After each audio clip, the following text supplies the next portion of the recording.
Thank you so much. आदर आदाब अभिनंदन आभार। मैं अमिताभ बच्चन आप सभी का स्वागत करते हुए शुरू करता हूं कौन बनेगा करोड़पति। धन्यवाद। देवियों सज्जनों, जब मैं इस मंच पर अपने खिलाड़ियों के बीच आता हूं और यहां आए कर्मवीरों से मिलता हूं तो मेरे अंदर भी एक सुकून, एक उत्साह जाग उठता है। इनके चेहरे पर मैंने कभी भी कोई मुखौटा नहीं देखा। ये ना तो अपने आंसू रोकते हैं ना अपनी हंसी। जब रोना होता है तो जी भर कर रोते हैं और जब हंसने पर आते हैं तो ना सिर्फ खुद भी हंसते हैं बल्कि अपने साथ हम सब को भी हंसने पर मजबूर कर देते हैं। इस दौर में देवियों सज्जनों, इस मंच पर आए सभी कर्मवीरों और खिलाड़ियों के लिए मैं चाहता हूं कि आप सब लोग जोरदार तालियां बजाएं। बहुत बहुत धन्यवाद आपको। Thank you so much. तो देवियों सज्जनों, मैं आपको याद दिलाना चाहता हूं कि आज केबीसी कर्मवीर का दिन है। इसमें हम आपको मिलवाएंगे एक और समाज सेवी से और एक और कर्मयोगी से। लेकिन उससे पहले खेल शुरू हम करते हैं अपने कल के roll over contestant Sangeeta Chaudhary ji के साथ। इन्होंने कल एक लाइफलाइन इस्तेमाल की और 10,000 रुपए जीत लिए। हेलो, मैं मालदा जिला से बिलोंग करता हूँ। पोस्ट ऑफिस में ब्रांच पोस्ट मास्टर का काम करता हूँ। मेरा हिंदी बिल्कुल भी अच्छा नहीं है, आउट ऑफ 10 सिर्फ 2 है। पहली बार ही हिंदी बोल रहा हूँ, इससे पहले कभी नहीं हिंदी बोला है। ये जो आप हिंदी बोल रहे हैं बिल्कुल मत घबराइए, बिल्कुल ठीक है। बहुत स्नेह हो गया मुझे आपके साथ। बंगाल के साथ हमारा बहुत ही खास लगाव है, ये तो आपको पता ही होगा। इसमें थोड़ा सा जेंडर का प्रॉब्लम हो जाता है। संगीता जी, एक बार फिर आपका बहुत बहुत स्वागत। नमस्कार। কেমন? ভালো। ভালো তো? খুব ভালো। माँ এসে গেছে। माँ ভালো। प्रणाम। और 2 भाई हैं आपके, उनको भी प्रणाम और बहुत बहुत स्वागत आपका हमारे इस कार्यक्रम में। एक बार फिर तालियां बज जाएं सबके लिए। गेम के नियम आपको मालूम है। एक्सपर्ट जो है हमारे, उनका भी आपसे परिचय एक बार फिर करवा दें। हमारी आज की एक्सपर्ट, ऑथर और क्विजर अर्चना गरोडिया गुप्ता जी हैं। इनके द्वारा बच्चों के लिए लिखी गई किताब the history of India for children बहुत ही लोकप्रिय रही है। अर्चना जी, एक बार फिर आपका बहुत बहुत स्वागत। तालियों के साथ आपका स्वागत करते हैं। एक केबीसी की एक खासियत है कि बड़े से बड़े शहर में और छोटे से छोटे गांव में ये देखा जाता है और हर प्रोफेशन के लोग देखते हैं। मिनिस्टर्स हैं, एनआरआईज हैं, बिजनेसमैन हैं, किसान हैं। तो इस तरह से कोई प्रोग्राम बनाना जिसमें सबकी रुचि का कुछ हो, ये एक अद्भुत बात है। बहुत बहुत धन्यवाद आपका। Alright, let's play Kaun Banega Crorepati. Sangeeta Chaudhary ji, Malda waste Bengal से, ब्रांच पोस्ट मास्टर। तो संगीता जी, खेल शुरू करते हैं आज के इस खेल का। आपके इस खेल के जीवन का छठा प्रश्न 20,000 रुपयों के लिए ये रहा आपकी स्क्रीन के ऊपर।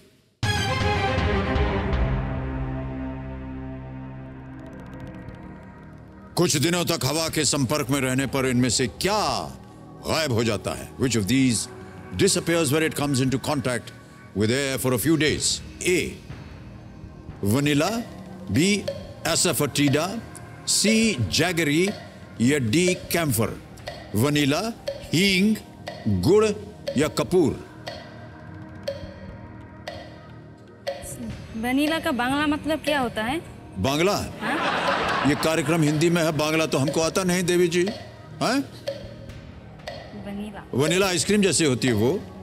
हींग तो आप जानते हैं, जैगरी आप जानती हैं गुड़, और कपूर कैम्फर। सर डी कपूर। श्योर है? लगा दे ताला। लगा दे। डी पे ताला लगाइए खमीर जी। वाह क्या बात है, बिल्कुल सही उत्तर दिया।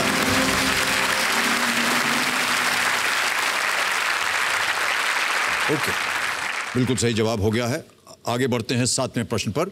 40,000 रुपए इसका मूल। अगला प्रश्न स्क्रीन पर ये रहा।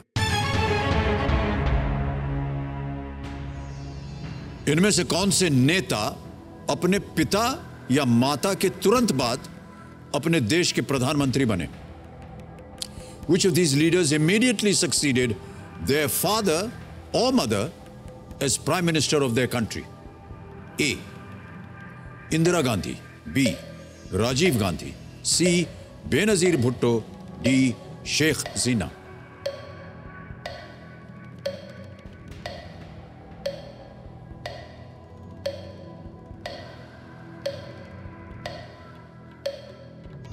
Sir lifeline. शांत हो जाए घड़ीमान जी।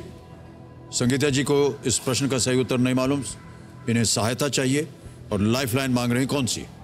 Flip the question. Flip the question, okay. Kamila महाशय, फ्लिप द क्वेश्चन, इसे अंकित किया जाए। अंकित हो गया। अब हमें इस प्रश्न का सही उत्तर बताना पड़ेगा इससे पहले कि हम इसे कहें कि यह गायब हो जाए।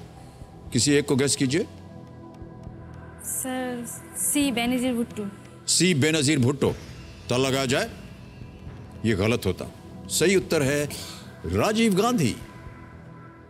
राजीव गांधी अपनी मां इंदिरा गांधी की हत्या के बाद 1984 में भारत के प्रधानमंत्री बने थे। 1991 में उनकी भी हत्या हो गई थी। ओके, तो अब इस प्रश्न को हम हटा देंगे और जो हमारे पास 11 विषयों की सूची है उसे देख करके आपने कहा था कि आपको जिस विषय पर अगला प्रश्न चाहिए वो क्या है? एंटरटेनमेंट। Entertainment, alright. कविता महाशय, इस प्रश्न को हटा दीजिए और एंटरटेनमेंट के आधार पर संगीता चौधरी जी के लिए अगला प्रश्न पेश कीजिए।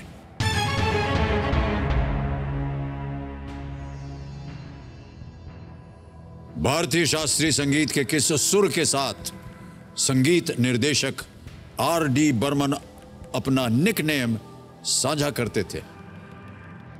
Which musical note of Indian classical music did music director R.D. Burman share his nickname? Nickname मालूम था आपको उनका? हैं? R.D. बर्मन का निकनेम? दाक नाम। ऑप्शन सुनिए। ए मध्यम, बी पंचम, सी ऋषभ, डी गांधार। सर क्या बताया आपने निकनेम? आप बताइए, आपको उत्तर देना है। किस सुर के संगीत निर्देशक R.D. बर्मन का अपना निकनेम है?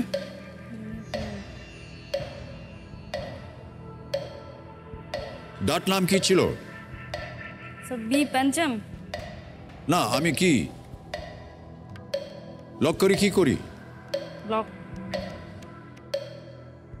सर बी पंचम। बी पंचम। अच्छा, आप हमको क्यों देख रही हैं? बोलिए, हमको बोलिए, हम लॉक कर देंगे। पंचम में ताला लगाएं। बी पंचम में ताला लगाएं। बी पंचम में ताला लगाइए गंभीर जी। ना ना ना, दाओ दाओ दाओ दाओ। अच्छा सॉरी, ठहरिए ठहरिए ठहरिए, अचानक बंगाली हो गए हम। ओके, अब ताली बजी गई तो बोली देते हैं कि ये बिल्कुल सही उत्तर है।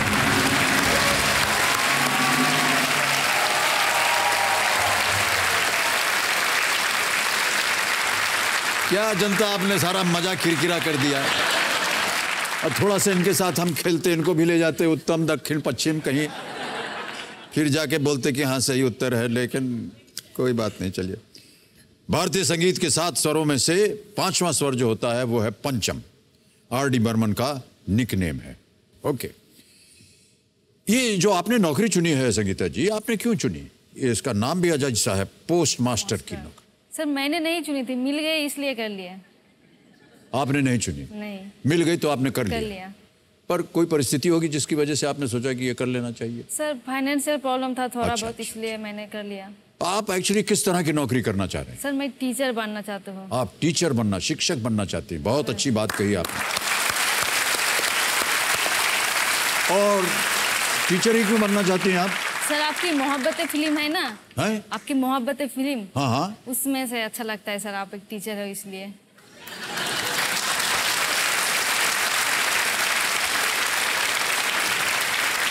यानी आपने मोहब्बतें फिल्म देखी, आपको मेरा किरदार पसंद आया लगा। और आपने कहा कि मैं अब टीचर टीचर बनूंगा। बनूंगा। लेकिन देवी जी, ऐसा है कि ऐसे हजारों और फिल्में हैं जिसमें मैंने अजब अजब तरह की भूमिकाएं निभाई हैं, वो क्यों नहीं चुनी आपने? नहीं सर, इस वाला ही अच्छा लगा बहुत। अच्छा लगा आपको? हाँ। सर वो वाला डायलॉग यदि हो जाता, अनुशासन मोहब्बत फिल्म का। हाँ सर आप बोल दीजिए ना एक बार। अरे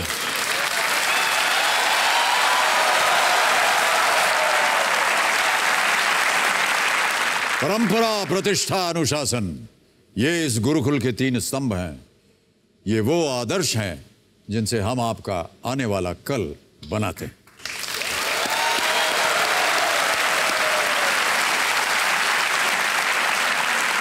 तो यदि आपके जीवन में आपको शिक्षक बनना है तो परंपरा, प्रतिष्ठा, अनुशासन, इन्हीं स्तंभों के साथ आपको आगे बढ़ना पड़ेगा। ओके संगीता जी, आगे बढ़ते हैं हम भी। 8वां प्रश्न आ रहा है, इसका मूल्य है 80,000 रुपए। 8वां प्रश्न 80,000 रुपए, स्क्रीन के ऊपर ये रहा।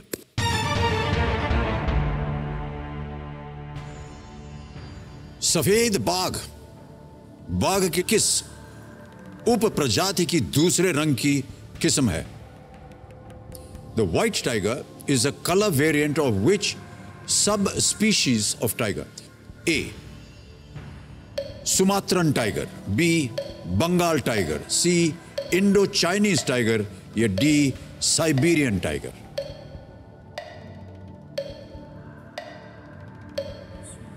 सफेद टाइगर उप प्रजाति के दूसरे रंग की किस्म है। सर बी बंगाल टाइगर लग रहा है।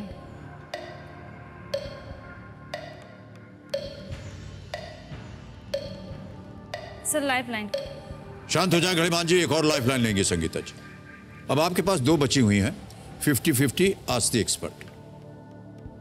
यदि आपके पास आपके विचार में 2 हों तो 50-50 इस्तेमाल कर सकते हैं, नहीं तो आप अर्चना जी से प्रश्न पूछ सकते हैं। Sir ask the expert. Ask the expert. Okay, इस लाइफलाइन को अंकित किया जाए कंप्यूटर जी। और अर्चना जी, आपकी बारी आ गई है। सफेद बाघ, बाघ की किस उप प्रजाति की दूसरे रंग की किस्म है? The white tiger is a colour variant of which subspecies of tiger? A Sumatran tiger, B Bengal tiger, C Indo Chinese tiger, or is it D the Siberian tiger? ये बंगाल टाइगर है, क्योंकि इंडिया में अपने Bengal tiger ही पाया जाता है। आपके कई जूज में यहाँ मैंने भी देखे हैं सफेद बंगाल टाइगर, तो ये बंगाल टाइगर है। कुछ पूछेंगे? नहीं, आप निराश हो गई हैं। सर बंगाल टाइगर ही लग रहा था मुझे। लग रहा था आपको, लेकिन आप श्योर नहीं थी। श्योर नहीं थी। ओके, तो क्या किया जाए अर्चना जी, इनको बताइए। बंगाल टाइगर है, उस पे बटन दबाएं। कर दें। लॉक कर दें। बी बंगाल टाइगर, ताला लगाया जाए कंप्यूटर जी। यस अर्चना जी, आप बिल्कुल सही हैं। दूसरी बार हुआ है ये आपके साथ। संगीता जी कीजिए, करो तुम्ही। ओके, व्हाइट टाइगर सफेद बाघ एक अलग उप प्रजाति नहीं है, उसमें फियोमेलेनिन नामक पिगमेंट की कमी के कारण इनका रंग सफेद हो जाता है। ओके, आगे बढ़ते हैं। 9वां प्रश्न आ रहा है, 1,60,000 रुपए, और आपके स्क्रीन के ऊपर संगीता जी ये रहा। किस भारतीय ब्रांड को अक्सर हाथी वाला क्रीम भी कहा जाता है? Which Indian brand is sometimes referred to as the हाथी वाला cream? A. Odomos, B. Vaseline, C. Borolene, D. Vico Turmeric.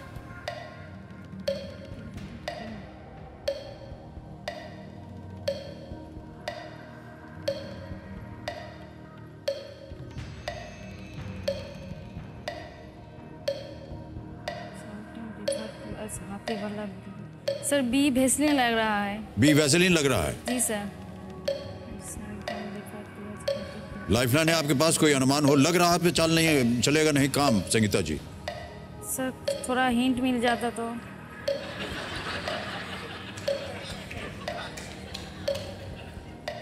Sir ए ओडोमोस। आप इधर उधर जा रहे हैं क्या? मतलब 10 सेकंड है, जल्दी बोलिए। एक लाइफलाइन है आपके पास। Sir life line. शांत हो जाए घड़ीमान जी।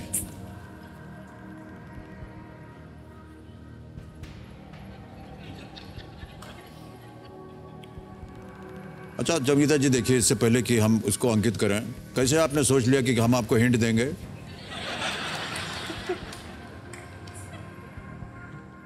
लेकिन ऐसा होता नहीं, हम कोई हिंट विंट नहीं देते हैं। तो आपके पास एक आखिरी बची हुई लाइफलाइन है 50-50, उसका इस्तेमाल कीजिए। और इसके बाद भी यदि आपको सही उत्तर ना आए तो आपके पास कोई लाइफलाइन नहीं बची, आप क्विट कर सकती हैं। आप जीत रहे हैं 80,000 रुपए। 50-50 लाइफलाइन को अंकित किया जाए कंप्यूटर जी, और दो जो गलत ऑप्शन है, दो गलत विकल्प, उनको मिटा दीजिए। वैसलीन और ओडोमॉस गया। 8 सेकंड है, जल्दी बोलिए। सर बी सी सी सी बोरोलिन। बोरोलिन। श्योर है? श्योर। लगा दें बोरोलिन, फिर ताला लगाया जाए कंप्यूटर जी। सही है उत्तर ये आपका, बच गई है। मुझे कोई आइडिया ही नहीं था इसके बारे में। हाँ, बंगाल में किसी को बोरोलिन का ना पता हो, ये हो ही नहीं सकता है। बोरोलिन का पता है, बट ये हाथी वाला क्रीम ये नहीं पता है। कोलकाता ये जीडी फार्मास्यूटिकल्स बनाती है, इसके लोगो में एक हाथी का चिन्ह बना हुआ है। लोगो जो है ना, उसमें हाथी है, जिससे इसका नाम हाथी वाला क्रीम पड़ गया है। चलिए 10वां प्रश्न, 3,20,000 रुपए आपके स्क्रीन के ऊपर ये रहा।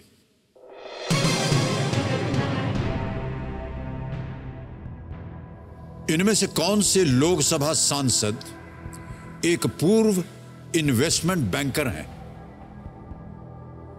Which of these Lok Sabha MPs is a former investment banker? A. Mahua Moitra. B. Gaurav Gogoi. C. Nakul Nath. D. Agatha Sangma.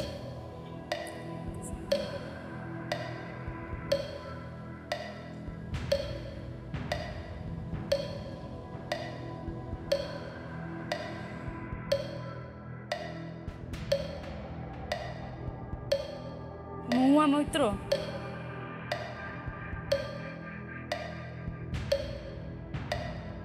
महुआ मोइत्रो लग रहा है सर। श्योर होना चाहिए, लगना नहीं चाहिए। अगर आप श्योर हैं तो हम इसे लॉक करेंगे, नहीं श्योर हैं तो आप क्विट कर सकती हैं। 1,60,000 आप जीत रहे हैं। बोलिए क्या करें?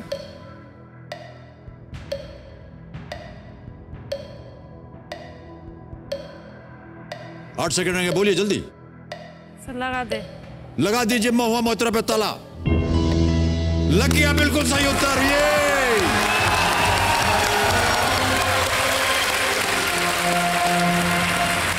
महुआ मोइत्रा पश्चिम बंगाल के कृष्णनगर से तृणमूल कांग्रेस की सांसद हैं।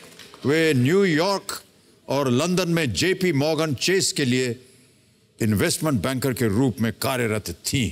कैसे पता चला आपको इतना महुआ मोइत्रा के बारे में? सर लगा दिया यूं ही।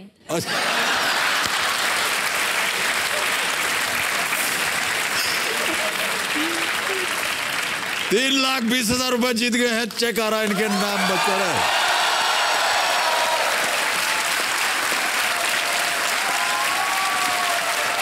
बहुत बहुत बधाई आपको। तो 3,20,000 रुपए।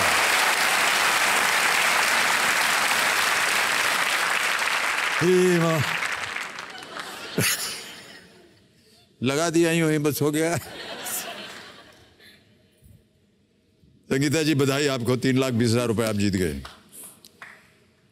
अब हम आपसे जानना चाहेंगे कि ये जो 3,20,000 रुपए है, आमतौर पर हम जितने भी यहाँ खिलाड़ी आते हैं उनसे पूछते हैं क्या कीजिएगा इसका? सर पहले तो हमारा फैमिली का बेसिक नीड जो होता है वो पूर्ण करना। वो पूरा करेंगे आप? उसके बाद जो बचेगा वो रख दूंगा शायद थोड़ा बहुत बचा के। और जो होता है ना सर, स्ट्रीट में जो बुजुर्ग लोग मांग के खाते हैं, हाँ। उसको लिए कुछ करना चाहता हूँ। जो बुजुर्ग हैं उनके लिए आप कुछ करना चाहती हैं, बहुत अच्छी बात कही।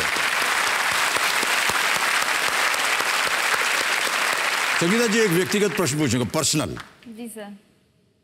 जब आप, अभी तो आपका ब्याह नहीं हुआ है? नहीं सर। जब आप ब्याह करना चाहेंगी तो किस तरह का वर आपको अच्छा लगेगा? सर शाहरुख खान जी, DDLG का।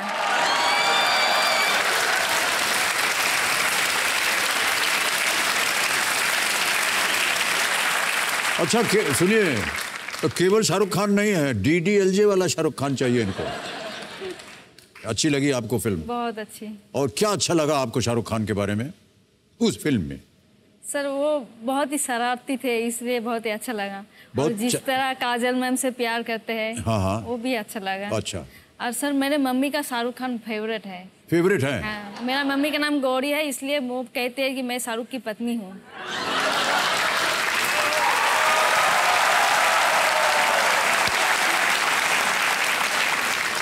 तो इस तरह का शाहरुख खान जैसा DDLJ वाला कोई शख्स आपको पसंद नहीं आया? नहीं सर। नहीं आया मतलब? नहीं सर, सारे पसंद आ जाते हैं। जब रास्ते में निकलता हूँ तो बहुत सारे पसंद आ जाता है। मतलब क्या आप सर, मतलब कोई भी जा रहा हो सड़क पे आपको पसंद आ जाएगा? हाँ सर। हाँ? तो फिर सर वहीं पे शुरू, वहीं पे खत्म हो जाता है।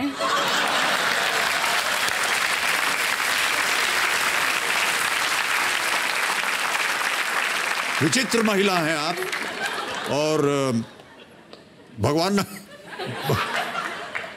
न करे ऐसे पुरुषों को आपका सामना करना पड़े। हाँ अभी तुम्हें देखा, बहुत पसंद आया, अभी जाओ इधर, नेक्स्ट, फिर नेक्स्ट, ऐसे हो जाता है। ओहो, माताश्री को आप बताती रहती हैं? जी सर। सब कुछ? सब कुछ। कि सड़क पे आज मुझे 1 2 3 4 5 6 7 8 ये सब पसंद आ, ऐसा होता है? हाँ सर। ओहो, सब बता देती है आपको? अरे बाप रे बाप। ओके, मुझे लगता है आप अपनी माताजी के साथ बहुत घनिष्ठ हैं और बहुत प्रेम करती हैं, और सब कुछ जो जैसा वो चाहती है वैसा ही होता है। ओके संगीता जी, 11वां प्रश्न, खेलिएगा जरूर इसको, है 11वां प्रश्न, 6,40,000 रुपए स्क्रीन के ऊपर ये रहा।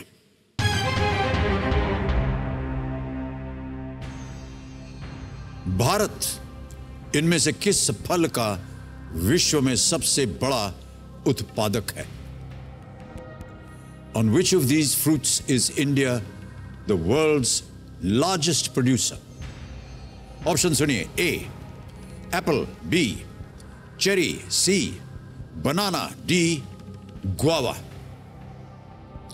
सेब, चेरी, केला या अमरूद?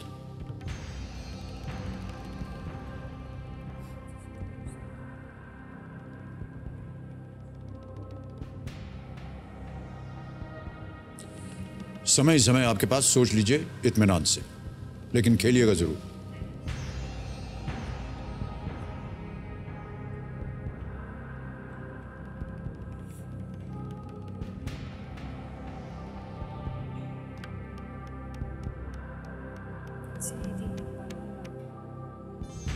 सर सी बनाना लग रहा है।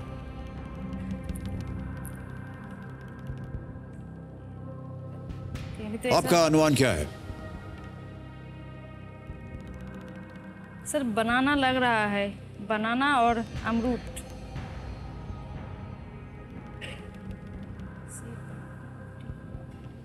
सबसे ज्यादा किसी एक को आप निश्चित कीजिए, लॉक कीजिए। आप लीस्ट रिस्क पे हैं, खेलना तो आपको पड़ेगा ही, जो आपको लगे खेल लीजिए।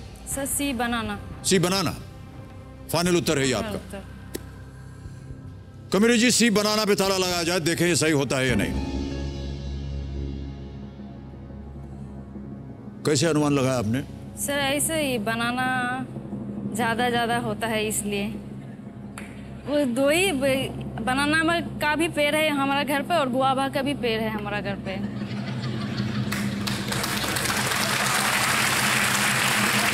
तो संगीता जी, क्योंकि ये दोनों पेड़ आपके घर में हैं,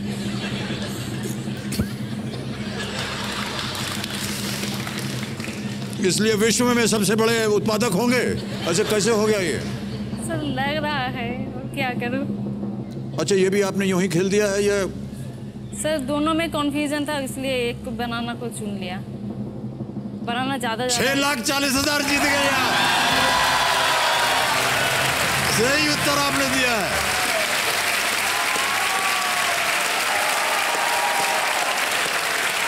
वेल प्लेड, बहुत बहुत बधाई आपको संगीता जी। 6,40,000 रुपए। विश्व में केले की कुल उपज का जो तकरीबन 30% जो है वो भारत में होता है। आज के बाद आप अपने आंगन में कुछ 10-12 केले का पेड़ और लगा दीजिएगा, ठीक है? ओके, अब लीस्ट रिस्क वाली बात खत्म हो गई है संगीता जी। अब आपके सामने रखने जा रहा हूं 12वां प्रश्न, 12,50,000 रुपए। 6,40,000 रुपए आपने जीत लिए हैं, और मैं जानता हूं कि आपके जीवन में ये बहुत मायने रखते हैं। चारों लाइफलाइंस चली गई हैं। 12वां प्रश्न, 12,50,000 रुपए आपके सामने आने वाला है। यदि आपको निश्चित रूप से इसका उत्तर मालूम हो तो ही खेलिएगा, क्योंकि अगर यहां गेस किया आपने गलत हो गया तो नीचे गिर जाइएगा आप 320 पे। 640 में से 3 20 निकल जाएगा। 12वां प्रश्न 12,50,000 रुपए आपके स्क्रीन के ऊपर ये रहा।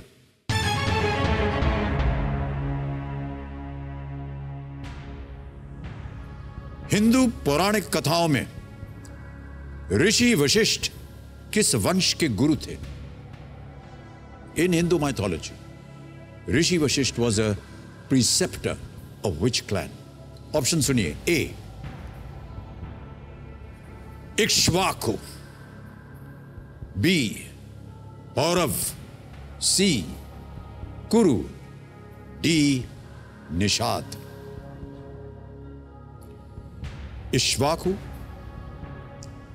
पौरव, कुरु, निषाद। सही उत्तर हो तो बोलिएगा, ना मालूम हो तो आप क्विट कर सकते हैं, लेकिन आपको खेलने से मैं रोकूंगा नहीं। सर मैं क्विट करना चाहता हूँ। क्विट करेंगे? जी सर। उत्तर नहीं मालूम आपको? नहीं सर। ये आपका फाइनल उत्तर है? जी सर। अंतिम आपका निर्णय? जी सर। क्विट करेंगे? Quit okay. करना कमेंट महाशय संगीता चौधरी जी आगे नहीं खेलना चाह रही क्योंकि इस प्रश्न का उत्तर उन्हें नहीं मालूम और ये क्विट करती है। 640 आप जीतते हैं संगीता जी, बहुत बहुत बधाई और बहुत अच्छा लगा हमें आपके साथ बात करके। तो ये 640 जो है आपने जीता है, ये हम आपको अभी डिजिटली ट्रांसफर कर देंगे, लेकिन इससे पहले हमें अपने दर्शकों को इसका सही उत्तर बताना पड़ेगा। किसी एक को गेस कीजिए। Sir B Paurav. B Paurav. ताला लगा जाए इस पे कंप्यूटर जी।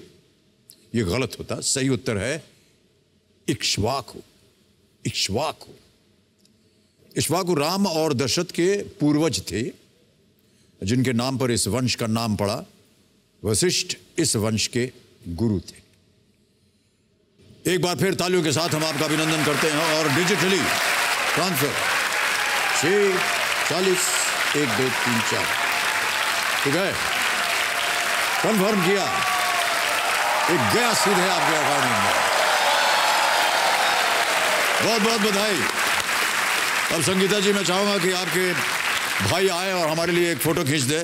तालियां बजती रहें संगीता जी के लिए।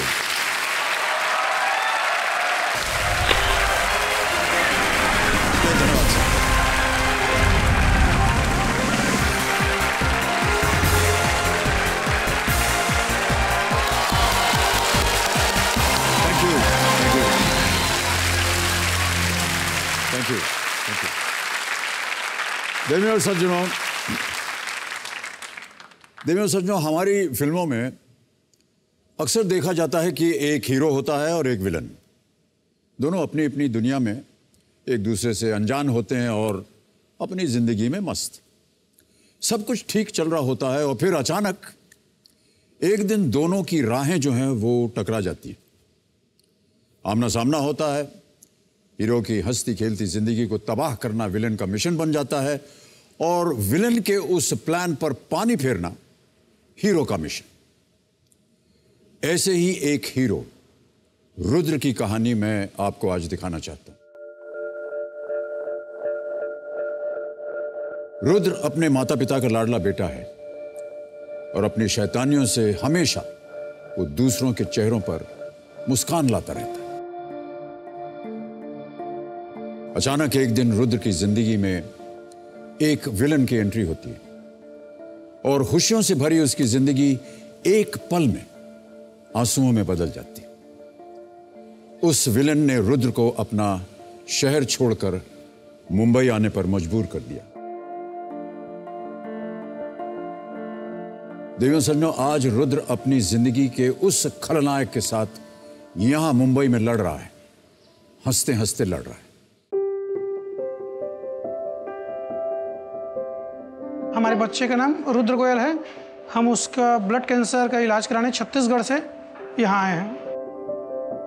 मई महीने में उसको फीवर आता था, तो फिर यहाँ डॉक्टर ने ब्लड टेस्ट करने के बाद बताया कि उसको ब्लड कैंसर प्री BALL है। माशी नहीं खाना। क्या है रुद्र का? रुद्र का CBC। ज़्यादातर बच्चों को ना ल्यूकीमिया होता है, मतलब खून का कैंसर होता है, जिसका ट्रीटमेंट होता है कीमोथेरेपी। कीमोथेरेपी का जो राइट डोज होता है ना, वो एक बच्चे के वजन पे होता है। तो जब रुद्रा का वजन कम था तब उसको हम राइट डोज नहीं दे पा रहे थे। जब आया था तब वो चल भी नहीं पा रहा था ठीक से, मेजरमेंट्स के हिसाब से वो कुपोषित था यानी माल नरिश था, और उसी वजह से वो बहुत चिड़चिड़ा भी होता था क्योंकि पूरे समय में वो बेड पे ही बैठा रहता था। कैसा है? अच्छा है। डॉक्टर्स बोलते थे इसको पानी पिलाओ, खाना खिलाओ। वो सिर्फ मेरा फिट करता था या फिर मुश्किल से पूरे दिन भर में 10 to 20 ml पानी पीता था जब हम यहाँ आए थे। तो हमने उसको न्यूट्रिशन सप्लीमेंट्स दिए जिससे उसका पोषण बढ़ा, खाने की इच्छा उसकी चालू हुई, वो उसने खाना खाना चालू किया। तो जब आया था वो 7 किलो का था और अभी उसका वजन 10 किलो हो चुका है। जिस बच्चे को पोषण मिलता है उस बच्चे का ठीक होने का चांस 50% ज़्यादा है उस बच्चे से जिसको पोषण नहीं मिलता है। इतना बड़ा फर्क होता है। तो हम सबका यही प्रयास है कि रुद्रा और रुद्रा जैसे कई हजार बच्चों को हम पोषण दे सके और इस पोषण से उनको इतनी ताकत मिलेगी कि वो अपना ट्रीटमेंट कंप्लीट कर सकें और जल्दी ठीक हो सकें।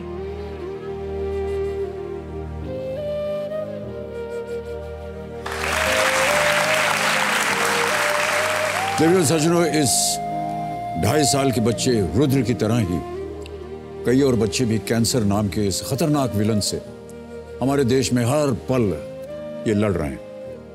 दुर्भाग्यवश जिस उम्र में उन्हें इस बीमारी का मतलब ही नहीं पता होता, उस उम्र में वो उस बीमारी के साथ जूझ रहे हैं।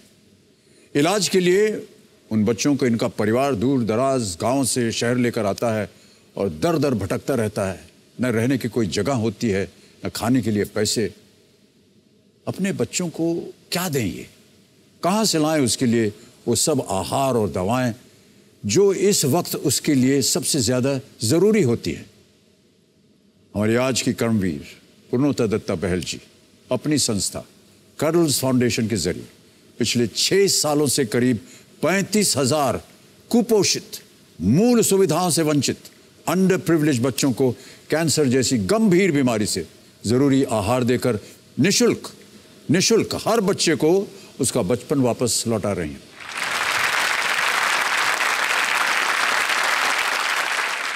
देखिए सज्जनों, पूर्व राष्ट्रपति श्री प्रणब मुखर्जी द्वारा national award for child welfare से सम्मानित कर्ल्स फाउंडेशन की फाउंडर CEO पूर्णोता दत्ता बहल का तालियों के साथ स्वागत किया जाए।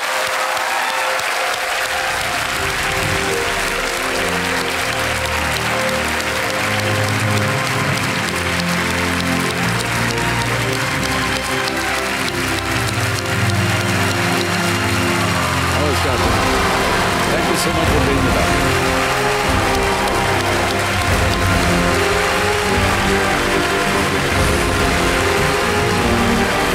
All right.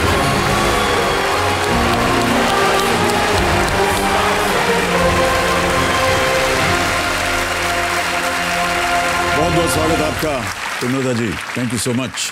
सबसे पहले ये बताइए कि रुद्र कैसे हैं? सर रुद्र अच्छे हैं। जब वो आए थे तो वो 7 किलो के थे। केवल 7 किलो? केवल 7 किलो के। और उनकी माँ बड़े शौक से उनके लिए 2 छोटे छोटे जूते लेके आई थी, लेकिन रुद्र चल नहीं पाते थे। कल ही उनका कीमो 7वां कीमो उनको लगा है, बट उसके बावजूद अब उनका वजन 10 किलो का हो गया है। Okay. और वो अस्पताल भर में वो जूते पहन के दौड़ते रहते हैं। ओहो, वाह,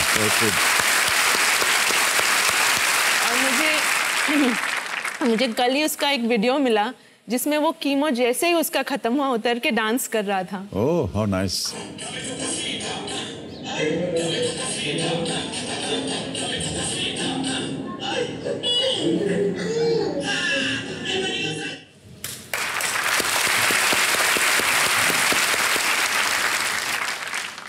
पूर्णोता जी, कितनी देर तक चलता है ये इलाज इन बच्चों के लिए? सर औसतन करीब 18 महीने हम कह सकते हैं इन बच्चों का इलाज चलता है जी। और कीमोथेरेपी हर दिन होता है, हर हफ्ते होता है, कैसे होता है ये?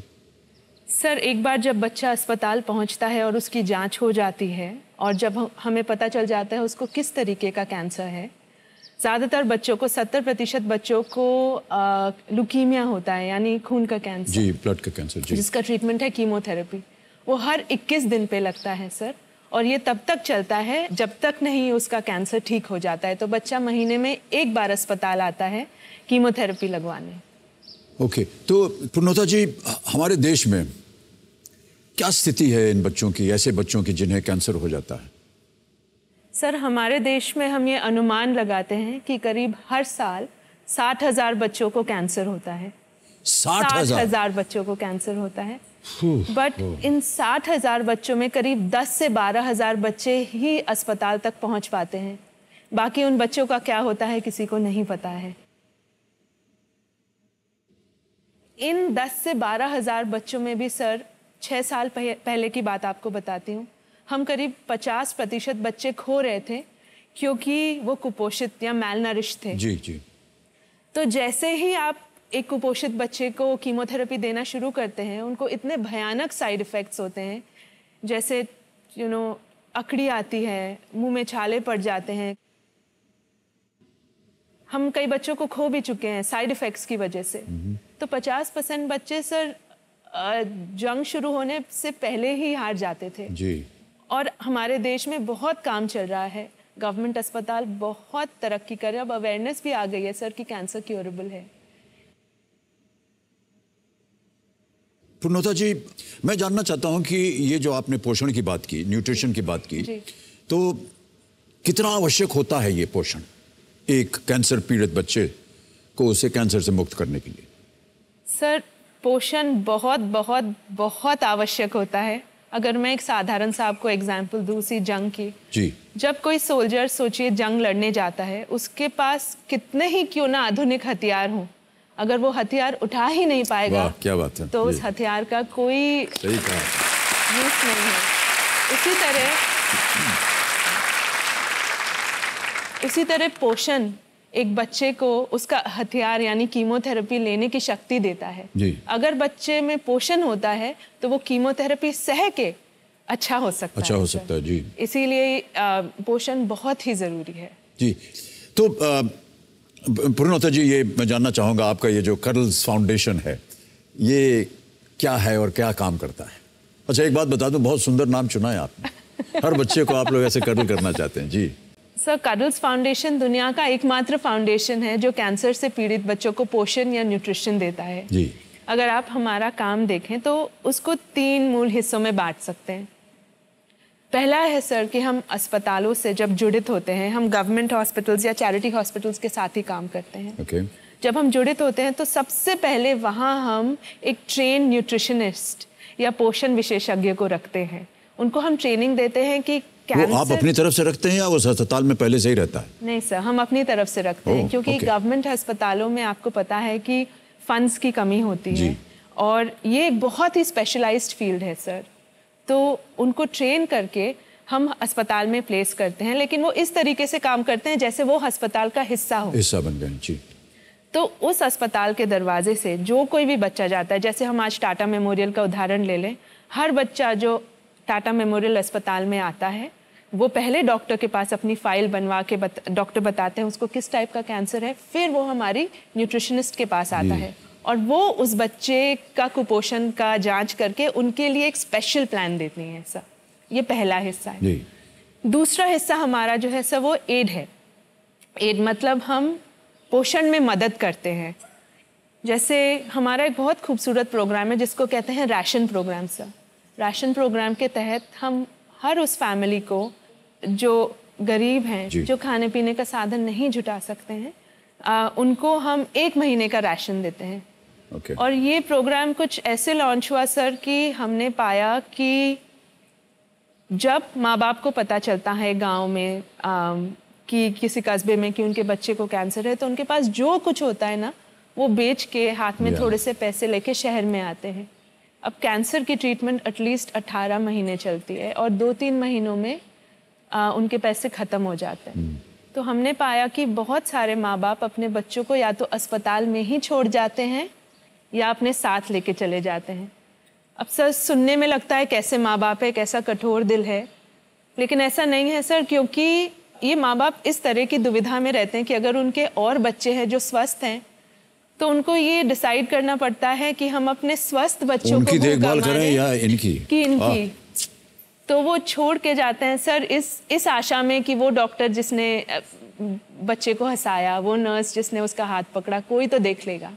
तो हम ऐसे माता पिताओं को सर राशन बास्केट देते हैं और कहते हैं आप ट्रीटमेंट में रहिए और आप जब तक इनका ट्रीटमेंट लेंगे आपके खाने पीने की हम देखभाल करेंगे। इससे दो बड़ी सुंदर चीज़ें होती है सर। पहली ये कि हमें पता रहता है कि इस बच्चे को खाना और पोषण मिल रहा है जी। दूसरा सर हमने पाया है कि वो लड़कियां जिनको माँ बाप वापस ले जाते सर, अब उनको वापस नहीं लेके जा रहे हैं। वो राशन बास्केट के लिए वो लोग महीने दर महीने आके उस बच्ची का ट्रीटमेंट बढ़ा रहे हैं जी। दूसरा एड के अंदर सर हम करते हैं कि हम हॉट मील्स या गर्म भोजन देते हैं। जैसे मैंने आपको बोला बच्चे महीने में एक बार अस्पताल आते हैं तो उनको बहुत देर वेट करना पड़ता है, सुबह से लेके शाम तक कभी कभी। तो ज़्यादातर क्या होता है, माँ एक छोटा सा टिफ़िन डब्बे में रोटी सब्ज़ी लेके आती हैं, नाश्ते तक वो हो जाता है ख़त्म। फिर जब दोपहर में भूख लगे तो उनके माँ बाप जाके बाहर से जो भी ठेले में मिलता है, जैसे वड़ा पाव, कटे फल, पूड़ी सब्जी, जो भी उस अस्पताल के बाहर मिलता है, आके बच्चे को खिलाता है। उससे हमने पाया हमारे बच्चे इतने बीमार पड़ रहे थे सर कि कैंसर से लड़ जा रहे थे लेकिन डायरिया से जान खो रहे थे। फिर हमने खाना देना शुरू किया तो हमने ये देखा सर कि बच्चा खा रहा है और बच्चा जब आधा खा लेता है ना तो भूख कितनी होती है कि माँ बाप बाकी आधा खा लेते हैं। तो हमने कहा ये बच्चे के लिए रहने दीजिए, हम आपको अलग से देंगे। तो आज हम उनको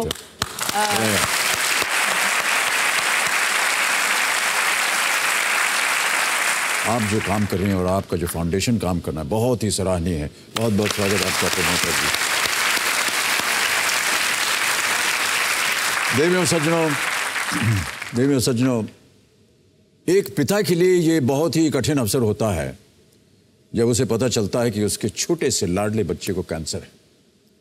वो लाख कोशिश कर ले फिर भी वो अपने बच्चे की तकलीफ को उससे ले नहीं सकता, लेकिन वो पिता अपने बच्चे के लिए एक हौसला बन सकता है, हिम्मत बन सकता है, ताकत बन सकता है। आज ऐसे ही एक शख्सियत को मैं पूर्णोता जी के चैंपियन के रूप में यहां बुलाना चाहूंगा। इस चैंपियन ने अपने 9 साल के बेटे अयान को उसकी जिंदगी के 5 साल कैंसर से जूझते हुए देखा है, उसे शिकस्त देते हुए देखा है, बिल्कुल एक सुपर हीरो की तरह। आज ये हर उस बच्चे की हिम्मत बनने आए हैं जो कैंसर जैसे विलन के साथ जूझ रहे हैं। देवियों और सज्जनों, हिंदी फिल्म जगत के बहुत ही सफल, प्रतिभाशाली और प्रभावशाली अभिनेता और सुपर हीरो अयान के पिता इमरान हाशमी।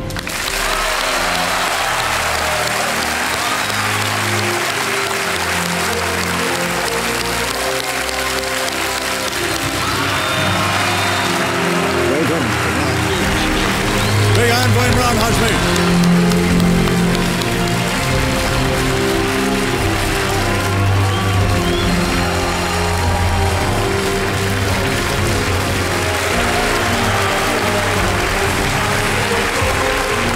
बहुत बहुत स्वागत आपका इमरान, और धन्यवाद कि आज आप हमारे इस कार्यक्रम में आए। एक बार फिर तालियों के साथ इनका स्वागत।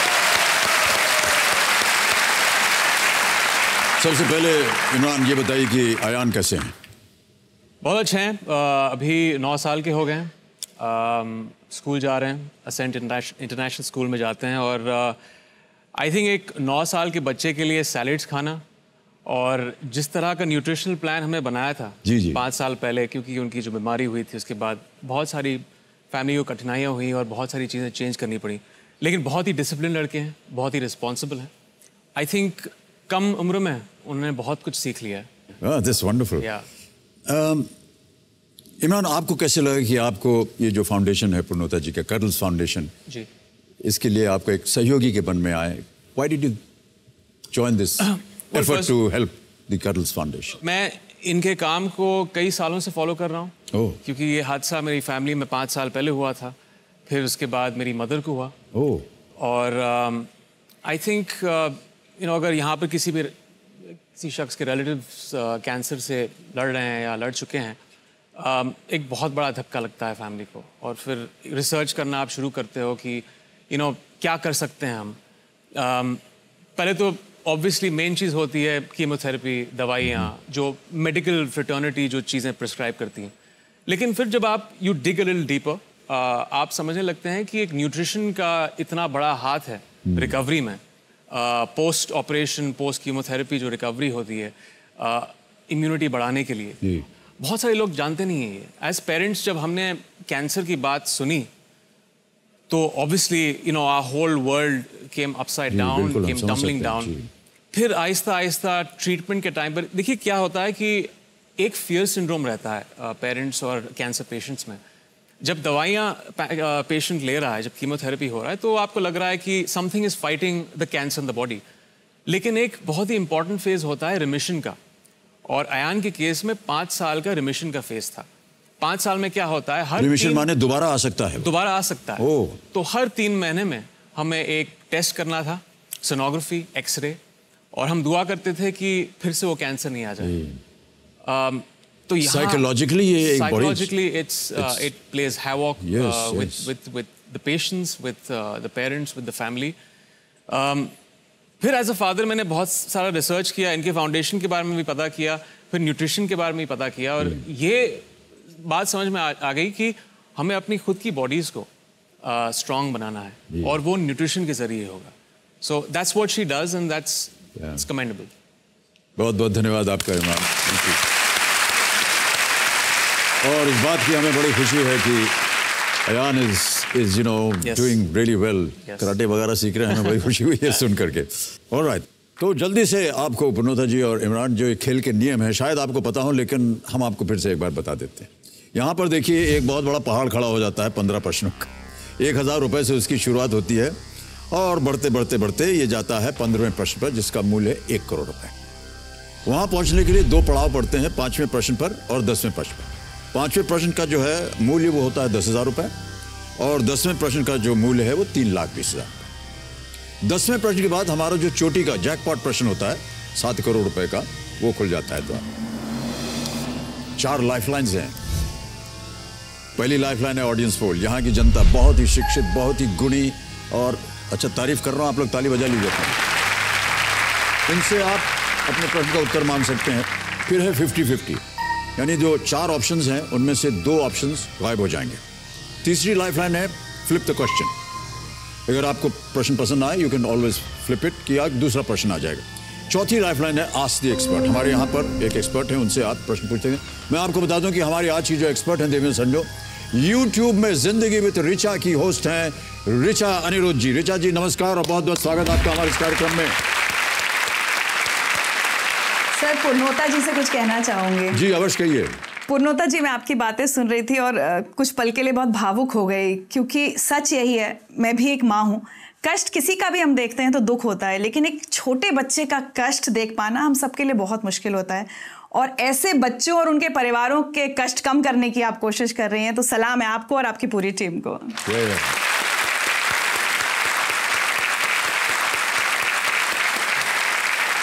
तो पूर्णोता जी, हाशमी, ऋचा जी हमारे साथ पूरे खेल के दौरान रहेंगे। जब कभी भी आपको इनकी आवश्यकता पड़े आप मांग सकते हैं। हम आपके साथ ये जो खेल है तब तक खेलेंगे जब तक हूटर नहीं बजता। एक हूटर बजता है यहाँ, बहुत भयानक रूप से बजता है, उसका मतलब है कि खेल खत्म हो गया है। ऑलराइट, क्या ख्याल है, शुरू किया जाए खेल? ओके, तो चलिए इसी के साथ शुरू करते हैं। कौन बनेगा करोड़पति?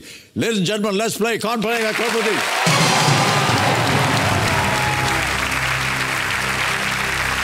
पूर्णोता जी, खेल शुरू करने से पहले मैं चाहता हूं कि आपके साथ जो साथी आए हैं उनका एक परिचय दे दूं। किन्हें लाई हैं आप साथ अपने? मैं अपनी दोनों माओं को और अपने हस्बैंड को लाई हूं। दोनों माओं को, सास और माँ को, दोनों को लाए। बहुत बहुत स्वागत है आपका हमारे कार्यक्रम में। और आपके पतिदेव भी आए हुए हैं यहाँ पर। नमस्कार सर, आप सबको बहुत बहुत स्वागत आपका। Thank you so much for being with us. और कौन कौन है? सर, मेरी टीम जो एक्चुअली जो हॉस्पिटल में रह के काम करते हैं, वो 10 न्यूट्रिशनिस्ट यहाँ पे हैं सर। 10 न्यूट्रिशनिस्ट कहाँ हैं वो सब? Oh, thank you so much, thank you, बहुत बहुत स्वागत आपका। बहुत ही ये आवश्यक काम होता है इनका, most important work. All right, thank you so much. Okay Purnota ji, Imran तैयार हो जाइए, पहला प्रश्न आने वाला है। पहला प्रश्न 1000 रुपए आपके स्क्रीन के ऊपर, ये रहा। मरीन ड्राइव के समुद्र तट के किनारे सी के आकार की सड़क को किस अन्य नाम से भी जाना जाता है? By what other name is the C-shaped road along Marine Drive also known? Option सुनिए. A. Queen's ring, B. Queen's anklet, C. Queen's necklace, D. Queen's bracelet. Queen's necklace. C. C. Sure है? ताला लगा दें? Yes. C. Queen's necklace. ताला लगाइए. Computer ji is the right answer. Well played. 1000 रुपए जीतिए आप. Alright, आगे बढ़ते हैं पूर्णोता जी. दूसरा प्रश्न 2000 रुपए आपके स्क्रीन के ऊपर ये रहा. एक आम 100 ग्राम सर्विंग में इनमें से किस में प्रोटीन की मात्रा अधिकतम होगी? A regular 100 gram serving of which of these will have the maximum amount of proteins in it? A. Spinach, B. Yogurt, C. Chocolate cake, D. Grilled chicken. Hindi में कहता हूं पालक, दही, चॉकलेट केक या ग्रिल्ड चिकन. ये आपका department है. तो आप बोलिए. सर हम सोचते हैं डी. कौन सा? Sir grilled chicken. Grilled chicken. D. D. Alright. Grilled chicken. D पे ताला लगाइए computer ji. Yes is the right answer. Well played. तीसरा प्रश्न 3000 रुपए अब आपके सामने आने वाला है. ये रहा अगला प्रश्न.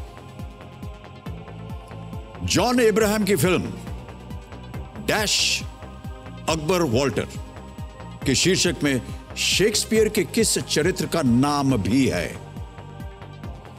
The name of which Shakespeare character also features in the title of the John Abraham movie Dash Akbar Walter. Option रखता हूं आपके सामने. A. Romeo, B. Ariel, C. Hamlet, D. Juliet. आप फिल्में देखते हो? आप फिल्में देखते हो? वक्त नहीं मिलता है. मुझे लगता है ए है. यस. या. सर हम सोचते हैं कि ए है. A. सोचिए मत, बता दीजिए कि इसी को लॉक कीजिए. ए रोमियो. ए रोमियो पे ताला लगाया जाए. बहुत बहुत बधाई है. बिल्कुल सही उत्तर है. रोमियो अकबर वॉल्टर 2019 में जॉन इब्राहिम ने इस जासूसी फिल्म में रहमतुल्लाह अली उर्फ Romeo Akbar Malik Walter Khan Roy agent की भूमिका निभाई थी. रोमियो को ताला आपने कहा लगा दो. कई जगह आजकल रोमियो पे ताला लग रहे हैं. है कि नहीं इमरान? सही बात है सर. न जाने कहां. हाँ नहीं बिल्कुल सही बात है. मुझे तो सिर्फ फिल्मों में स्कोप मिलता है सर. अभी उस चीज पे गुंजाइश नहीं रही. ओके.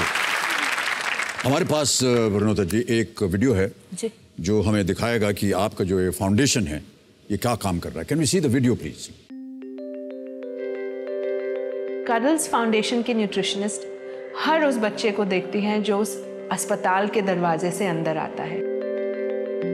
सुबह हम आते हैं, मॉर्निंग में राउंड्स होता है आईपीडी में. आईपीडी के सब बच्चों को देख के काउंसलिंग करके फिर हम ओपीडी में आते हैं. ओपीडी में जो भी बच्चे आते हैं डॉक्टर से चेक करके बाद हमारे पास आते हैं. जब वो आते हैं तो उनका हम हाइट वेट लेते हैं. पहले देखते हैं कि न्यूट्रिशन स्टेटस पे वो कहाँ पे आते हैं. उस हिसाब से हम उनका पूरा असेसमेंट करके उनके लिए डाइट काउंसलिंग देते हैं. काय खाल्लेलं आज तू? मी एक चपाती. बस एक चपाती फक्त. एक चपातीचा एक घास खाल्ला. पण एका घासाने एवढ्या मोठ्या वडीला कसं काय लागेल? हम 40 गांव से आए हैं. बच्चे को गांव में दिखाया था. वहाँ से पता मिला हमको वाडिया हॉस्पिटल का. इधर आए तो बच्ची थी 1.5 साल की. तबीयत बहुत पतली थी उसकी. हमको रेशन देते हो और रेशन की वजह से वजन बढ़ता है. 7 किलो वजन था पहले, अभी 13 किलो वजन हो गया. मेरे साथ में कोई भी नहीं था. गांव से आई तो मेरी माँ थी. माँ को कुछ मुझे ऐसा इतना समझ में नहीं आता था. 6.4. तभी डॉक्टर ने बोला कि तुम अकेले मत समझना, हम एक पूरी टीम है तुम्हारे साथ. सबने मेरे को बहुत अच्छे से संभालिया. राशन भीषण अभी तक देते ये लोग पूरा. पहले उसका कंडीशन थी कि मैं वो उस पैर से चल नहीं रह पाई थी खुद से.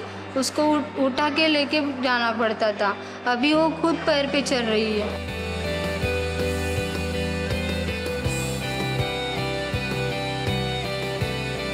मैं कितना भी आभार मानोगी तभी मेरे से उसका एहसान नहीं भूलूंगी ज़िंदगी भर। तो कर्नल्स फाउंडेशन का ये सपना है कि अगले 10 सालों में हम उस हर बच्चे तक पहुंच पाए जो आज कैंसर से जूझ रहा है। हम उस हर बच्चे के पोषण का ख्याल रख पाएँ जो आज कीमोथेरेपी ले रहा है, जिससे वो जल्दी से ट्रीटमेंट कंप्लीट करके जल्दी से अच्छा हो जाए।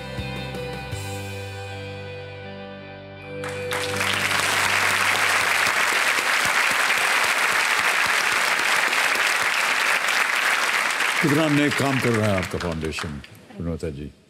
बच्चों को देख करके इतना दिल भर जाता है एकदम। विनोता जी, हमने देखा वीडियो में कि ज़्यादातर बच्चों की जो आस्तीन है, हाथ है, उसका नाप लिया जा रहा है, क्यों? सर, क्योंकि कुपोषण पता करने के लिए कि बच्चा कितना मैल नरिश्ड है, सिर्फ हाइट और वेट काफ़ी नहीं होता है। कई बारी हमारे बच्चों को ट्यूमर जैसी चीज़ें होती हैं। तो अगर समझिए किसी बच्चे का वेइंग स्केल पे वेट 10 किलो आया, उसमें हो सकता है कि उसके ट्यूमर का ही वेट 1 किलो है।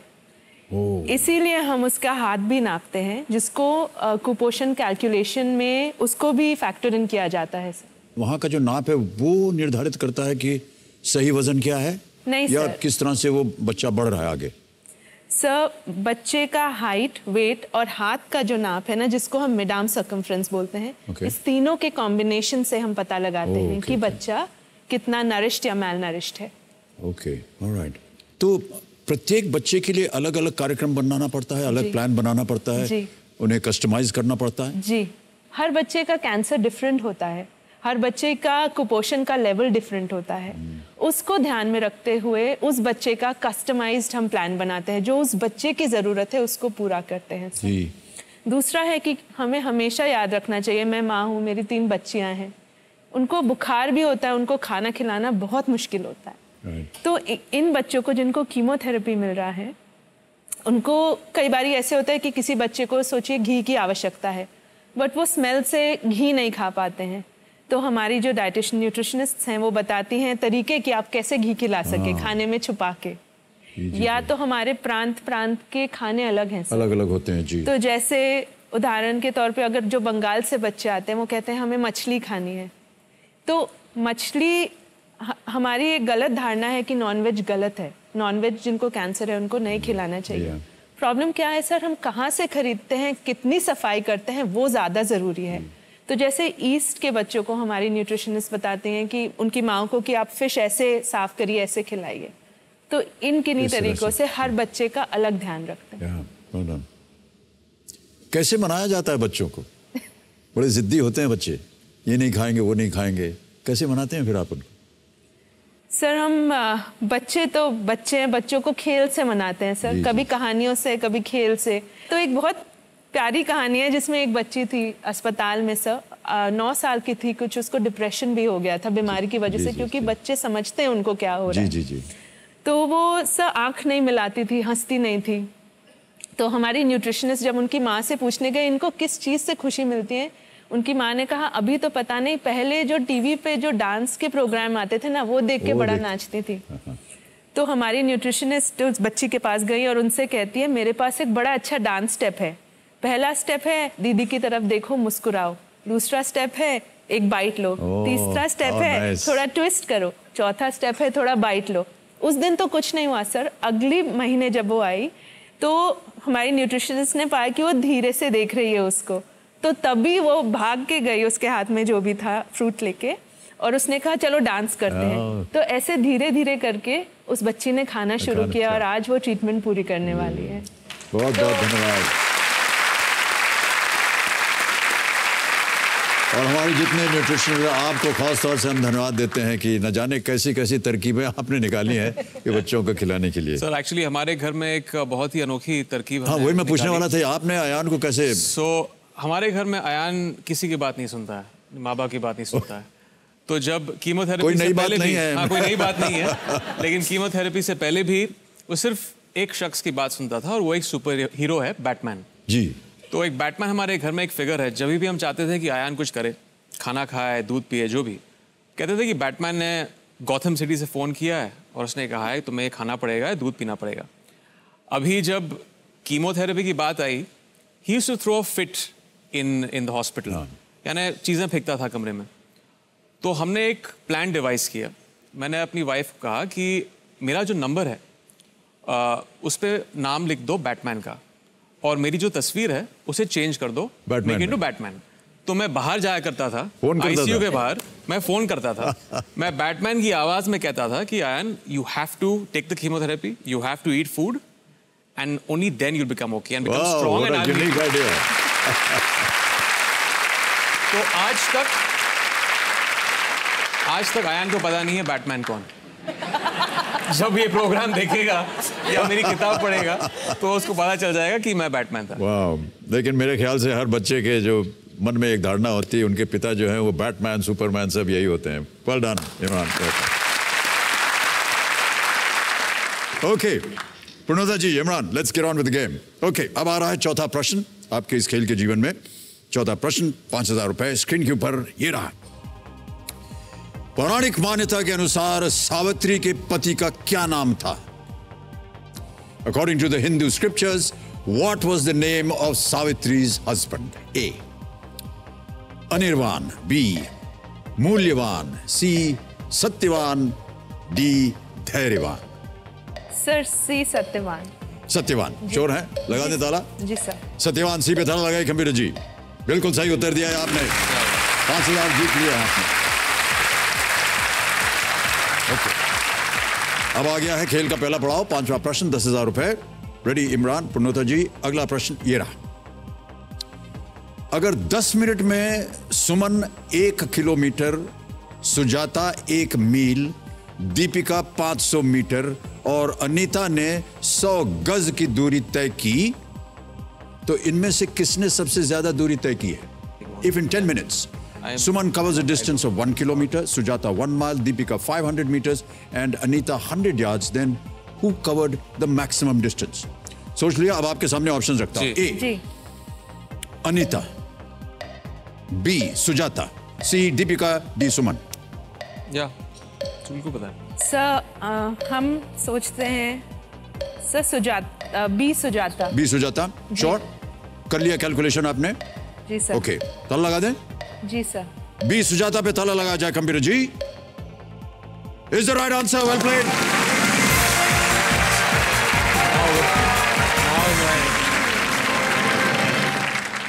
सुजाता जी ने 1 मील तय किया था, और मील जो है वो इन सभी इकाइयों से सबसे बड़ा होता है।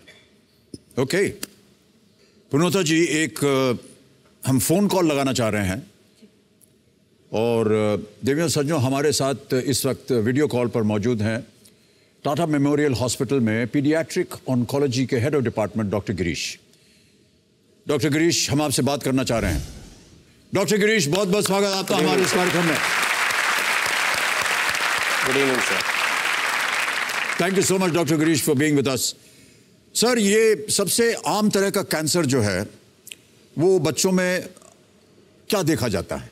आम तौर पर जो कैंसर होता है बच्चों में। सर, पहले बात है कि बच्चों में जो कैंसर आता है वो बड़ों में जो कैंसर आते हैं उनसे बहुत अलग है। जी, जैसा कि आप अभी कह रहे हैं। बच्चों का कैंसर जो है, ब्लड कैंसर सबसे ज़्यादा आता है बच्चों में, और उसके बाद brain tumour second most commonest cancer है। कैसे पता चलता है उन सिम्टम्स के बारे में? तो बच्चों में कैंसर डिटेक्ट करना उतना आसान नहीं है। काफ़ी सारे जो सिम्टम्स है कैंसर का, वो जो नॉर्मल कॉमन इन्फेक्शंस या कॉमन प्रॉब्लम्स का, बच्चों का प्रॉब्लम्स का है, उसी का सिम्टम्स होता है। पर सिर्फ फ़र्क ऐसा है कि वो काफ़ी दिनों तक चलता है। तो मान लिए किसी को वायरल फीवर है तो उसको 5 या 7 दिन में वायरल फीवर चला जाता है। अगर फीवर 12 दिन 15 दिन वैसे चल रहा है और बॉडी में पेन होना शुरू हुआ और कोई नया प्रॉब्लम्स आना शुरू हुआ, कभी कभी ब्लीडिंग आना शुरू हुआ, फिर हमें इन्वेस्टिगेट करना पड़ता है कि कोई और प्रॉब्लम है, सिंपल इन्फेक्शन या सिंपल बच्चों का प्रॉब्लम नहीं है। तो तब हम काफ़ी टाइम कैंसर को पिकअप कर लेते हैं। पर वो सिर्फ कैंसर की वजह भी नहीं हो सकता है, कभी कभी ट्यूबरक्लोसिस हो सकता है, कोई कभी रूमेटोलॉजिकल डिसऑर्डर भी हो सकता है, पर सिर्फ हमें इन्वेस्टिगेशन करना पड़ेगा। ओके, क्या सावधानी होनी चाहिए माता पिता में? किस तरह का उनका बर्ताव होना चाहिए बच्चे के प्रति, ताकि उनको बचा सकें, उनको न्यूट्रिशन वगैरह मिलता रहे बराबर, ताकि उनको ये बीमारी ना हो? मैं सिर्फ ये बताना चाहता हूँ कि अगर बच्चे को कैंसर आया तो सब पेरेंट्स या कोई फैमिली में बच्चों को कैंसर आया, आपका रिलेटिव्स या फ्रेंड्स में कोई बच्चे को कैंसर आया, उस बच्चे को ज़रूर इस कैंसर ट्रीटमेंट सेंटर को लेके जाइए, क्योंकि इधर भी इंडिया में भी अगर अच्छी तरह ट्रीटमेंट किया तो 70% बच्चे कैंसर से पूरा फ्री हो जाते हैं और क्यूर हो जाते हैं। Thank you so much doctor Girish, बहुत बहुत धन्यवाद आपका। तालियों के साथ उनका अभिनंदन। Thank you. तो देखने सुनने, जैसा कि डॉक्टर गिरीश ने हमें अभी समझाया, मैं अपने सभी दर्शकों से हाथ जोड़कर अपील करूंगा कि कैंसर के बारे में खुद भी आप जागरूक हों और लोगों को भी जागरूक करें। सही समय पर यदि इसका पता चल जाए तो इलाज संभव हो सकता है, जैसे कि डॉक्टर गिरीश कह रहे थे और पूर्णता जी भी कह रही हैं।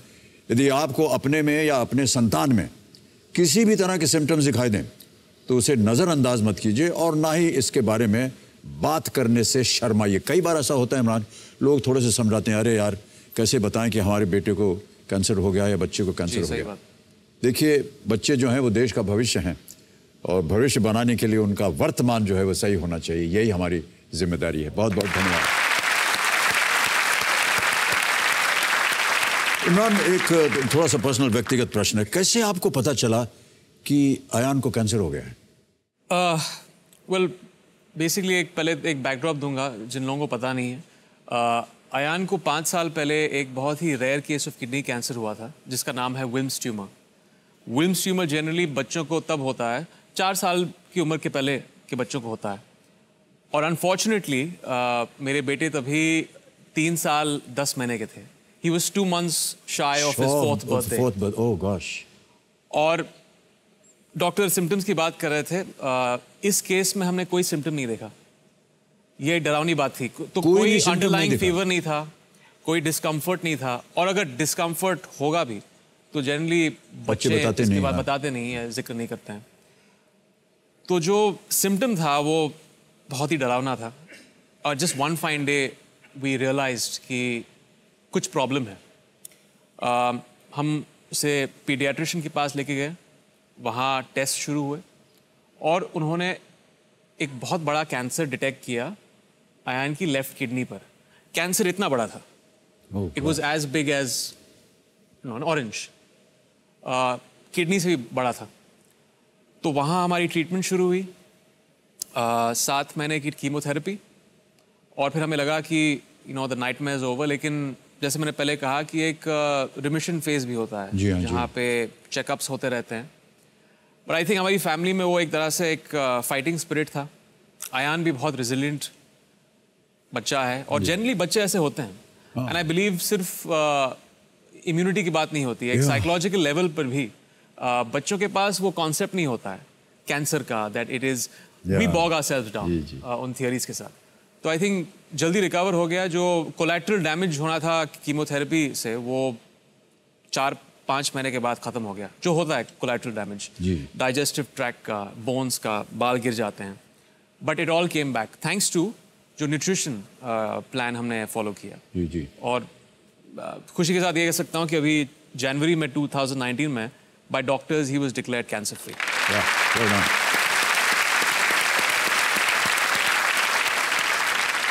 घर के अंदर एक अजीब सा वातावरण बन जाता होगा इमरान, और मैं समझ सकता हूँ कि आपके घर में भी किस तरह का वातावरण हुआ होगा।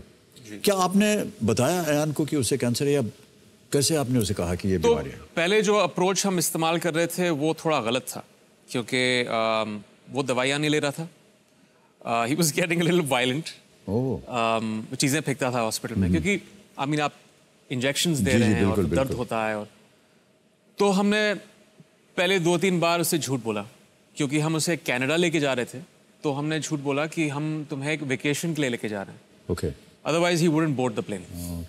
और एक बार वहाँ हॉस्पिटल में लेके गए, उसका ब्लड प्रेशर चढ़ गया और उसे उस दिन ऑपरेशन देना था, क्योंकि एक स्टेंट लिया जाता है हार्ट में जहाँ से कीमोथेरेपी जाता है। तो वहाँ के एक बच्चों की एक साइकोलॉजिकल डिपार्टमेंट वहाँ पे उसको एड्रेस करते हैं। और जनरली यहाँ पर भी शुरू हुआ है। उन्होंने कहा कि you should tell the truth to your son, कि ये एक बीमारी है, सच बोल देना चाहिए। सच बोल देना चाहिए कि एक बीमारी है, इस दवाई, इस कीमोथेरेपी से आप ठीक हो जाओगे। ये 7 month का प्लान है, लेकिन आपको न्यूट्रिशनल एडवाइस लेनी पड़ेगी, अच्छा खाना खाना पड़ेगा। और हमने अयान को समझाया, और कहीं आहिस्ता आहिस्ता वो उसका एक तरह से he got used to it. उसको समझ गया। मैं समझ सकता हूँ इमरान, आपके साथ और परिवार के साथ क्या गुजरा होगा। इस बड़ा मुश्किल होता है इसके साथ जूझना है, और ख़ास तौर से आप एक क्रिएटिव फील्ड में हैं, और ज़रा से हमारी गाड़ी में खरोंच पड़ जाती है तो हम लोग उस दिन हमारा काम ख़राब हो जाता है कैमरा के सामने। But you know it's really so creditable that you have despite all these. Yes, and जब हम वहाँ पे कनाडा में लेके गए तो मेरी शूटिंग्स रुकी हुई थी यहाँ पे, मेरी 3 फिल्में मैं कर रहा था, तो मुझे एक्चुअली कनाडा में रहना था 7 महीने तक जब ट्रीटमेंट चल रही थी। और मेरी वाइफ ने कहा कि यू नो तुम यहाँ क्या करोगे, यहाँ फैमिली है हमारे कनाडा में, तो हम देखभाल में हम यहाँ जुट जाएंगे, लेकिन तुम जाके वापस वहाँ शूटिंग करो, you will feel easier, you will feel at rest shooting. तो मैं वापस चला गया। वो लास्ट मैंने एक झूठ बोला उससे, मैंने कहा कि वो ही वाज नॉट लेटिंग मी गो। मैंने कहा कि मैं 3 दिन में वापस आ जाऊंगा बैटमैन, लेकिन मैं 3 महीने तक वापस नहीं आया क्योंकि मुझे शूटिंग खत्म करनी थी। जी। एंड मैं उससे स्काइप पे फोन पे बात करता रहता था, बहुत चिढ़ गया मुझसे। Then he stop looking at me on Skype. Oh gosh. फिर वापस आके फिर 3 महीने के बाद। Okay, well done Imran, really very good. अब छठा प्रश्न आएगा और प्रश्न के उत्तर के लिए 60 सेकंड मिलने वाले हैं आपको। छठा प्रश्न पूर्णोथा जी और इमरान, 20,000 रुपयों के लिए आपकी स्क्रीन पर ये रहा।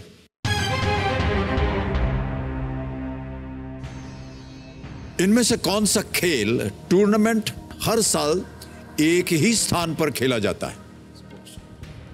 Which of these sports tournaments is played annually at a single venue? A. FIFA World Cup. B. ICC T20 World Cup. C. Olympic Games. D. Wimbledon Championships. It's D. Wimbledon Championships. You sure? Sir, D. Wimbledon Championships. Sure? ताला लगा दें? हाँ जी, ताला लगा दें। D. Wimbledon Championships. ताला लगाए computer जी, तालियां बज गई पहले से ही। That's the right answer. Well done. Tennis के जैसा कि आपको पता होगा 4 ग्रैंड स्लैम्स होते हैं, उनमें से एक विंबलडन है, और हर साल लंदन में विंबलडन खेला जाता है। ऑस्ट्रेलिया में होता है, यूएस में होता है, फ्रांस में होता है ग्रैंड स्लैम्स, और विंबलडन का जो ग्रास चैंपियनशिप होती है वो सबसे अव्वल मानी जाती है। Okay, good answer. 6 प्रश्नों का सही उत्तर हो गया। अब आएगा 7वां प्रश्न, 40,000 रुपए। रेडी? वो प्रश्न आपके सामने अब ये रहा।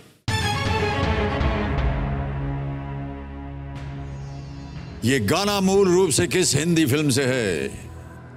इमरान, आ गया आपका इम्तिहान। In which Hindi film this song originally feature? Originally feature. Option रखता हूं आपके सामने पूर्णोथा जी और इमरान, खासतौर आपके लिए Imran. A. Hero, B. Disco Dancer, C. Rocky, D. Love 86। Generally मैं सिर्फ खुद के गाने सुनता हूँ। Are you sure? Should we take the? I think we should. We'll take. Sir, audience for lifeline. Okay, शांत हो जाए गणिमान जी। लाइफलाइन इमरान। ओके, ये ऑडियंस बोल लेंगे। इस लाइफलाइन को अंकित किया जाए कंप्यूटर जी। और ऑडियंस, तो गाना आपने सुन लिया है, देख लिया है।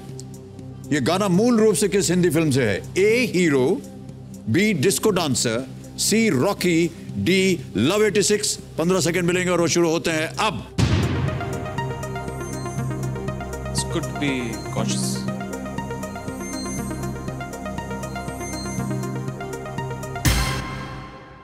सी. रॉकी को सबसे ज्यादा प्रतिशत दिया है, 82%। क्या किया जाए? लॉक कर दें? लॉक कर दीजिए। ऑलराइट, जनता के साथ जाएंगे। सी. रॉकी पे ताला लगाया जाए computer ji. And the audience is right. Well played.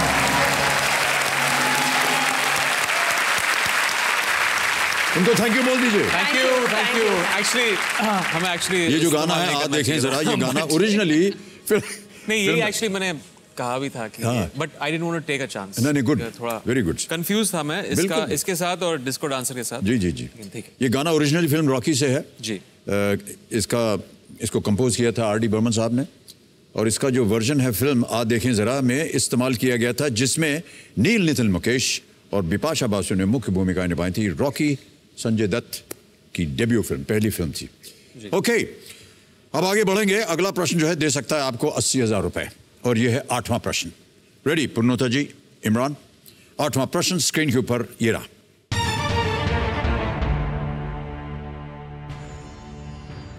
इनमें से किस काल्पनिक जीव का नाम एक ऐसी स्टार्टअप कंपनी के लिए इस्तेमाल होता है जिसकी वैल्यूएशन $1 बिलियन से ज्यादा है? Which mythical animal's name is commonly applied to a startup company valued at over $1 billion? Okay? Option सुनिए। A.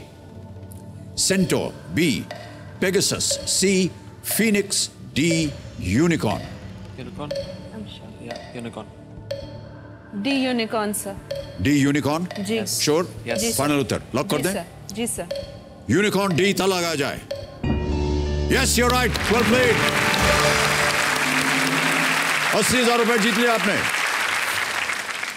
यूनिकॉर्न शब्द को वेंचर कैपिटलिस्ट एलिन ली ने 2013 में लोकप्रिय किया। एक आर्टिकल में उन्होंने लिखा था कि वो स्टार्टअप जो $1 बिलियन के वैल्यू तक पहुंचते हैं वो इतने कम हैं कि इन्हें ढूंढना काल्पनिक चरित्र यूनिकॉर्न को ढूंढने के बराबर है। That's how he thought of the name unicorn, कि वो आमतौर पर मिलता नहीं है, ये दिखाई भी नहीं देता है, इसलिए उन्हें सोचा कि ये बहुत कम ऐसे कंपनीज होंगे, स्टार्टअप कंपनी जो $1 बिलियन तक जाएंगे। ओला कैब्स, 197 कम्युनिकेशंस, पेटीएम जो है, और जोमैटो कुछ भारतीय यूनिकॉर्न है जी। और पुनोता जी, आपकी तो एक बहुत ही प्रथम डिग्री भी है, आप ISB से पढ़ी हुई हैं। हाँ जी सर, बिजनेस मैनेजमेंट। तो शायद हमको लगा कि आपको इसका उत्तर मालूम होगा। ऑलराइट, क्या वो बात थी प्रणोता जी जिससे आपको लगा कि आप प्रोत्साहित हुई कि आपको एक ऐसा फाउंडेशन बनाना चाहिए, कर्टल्स फाउंडेशन? कुछ लोगों की मानसिक स्थिति ऐसी होती है कि वो सोच लेते हैं कि no, I need to work in this direction. आपके मन में क्या चल रहा था? सर, जैसे कि आपने बोला, मैंने अपना MBA कंप्लीट किया, उसके बाद मैं जॉब करती थी और मैं और मेरे हस्बैंड अपनी सैलरी का एक छोटा सा हिस्सा टाटा मेमोरियल को बच्चे की ट्रीटमेंट के लिए देते थे जी। फिर जब ये मेरी एक दान के रूप में था या कोई खास वजह थी कि आप वहां दे रहे? नहीं सर, सिर्फ दान के केवल दान के रूप में जी। फिर जब मेरी पहली बच्ची पैदा हुई और मैं मैटरनिटी लीव पे थी, तो मैंने सोचा, मेरे मन में आया, मैं चल के उन बच्चों को मिलती हूँ जिनकी मैं सहायता कर रही हूँ जी। लेकिन आज से 6 साल पहले की बात है, इसलिए हालात बहुत ही अलग थे जो अभी हैं उससे। जब मैं गई वो देखने के लिए, मैं बिल्कुल प्रिपेयर नहीं थी सर। एक छोटे से कमरे में करीब 150 बच्चे, उनके बाल गिरे हुए, माओ की गोद में थे, जिनके ड्रिप्स माओ के हाथ में थे और रो रहे थे, क्योंकि बच्चों को ब्लड टेस्ट होता है ना, तो उनको खाना नहीं देते हैं, तो आप कुछ नहीं कर सकते। उतना देख के ना मुझे लगा बहुत हो गया, मैं वापस जा रही हूँ। जब मैं वापस जाने लगी तो वहाँ की जो हेड ऑफ सोशल सर्विसेज हैं, शालिनी जाटिया ने कहा, नहीं आप यहाँ तक आइए तो आप ऊपर चलिए। तो फिर मैंने दिल को कठोर बना के ऊपर गई सर। जब अपने उन बच्चों को मिलने गई तो जिस पहले रूम से गुजरी, वहाँ एक छोटी सी बच्ची लेटी हुई थी, मुझे लगा 6 साल की है। तो मैंने कहा ये 6 साल की बच्ची है, तो उसने मुझे कहा नहीं, ये एक्चुअली 12 साल की है, लेकिन इतनी कुपोषित है कि छोटी हो गई है।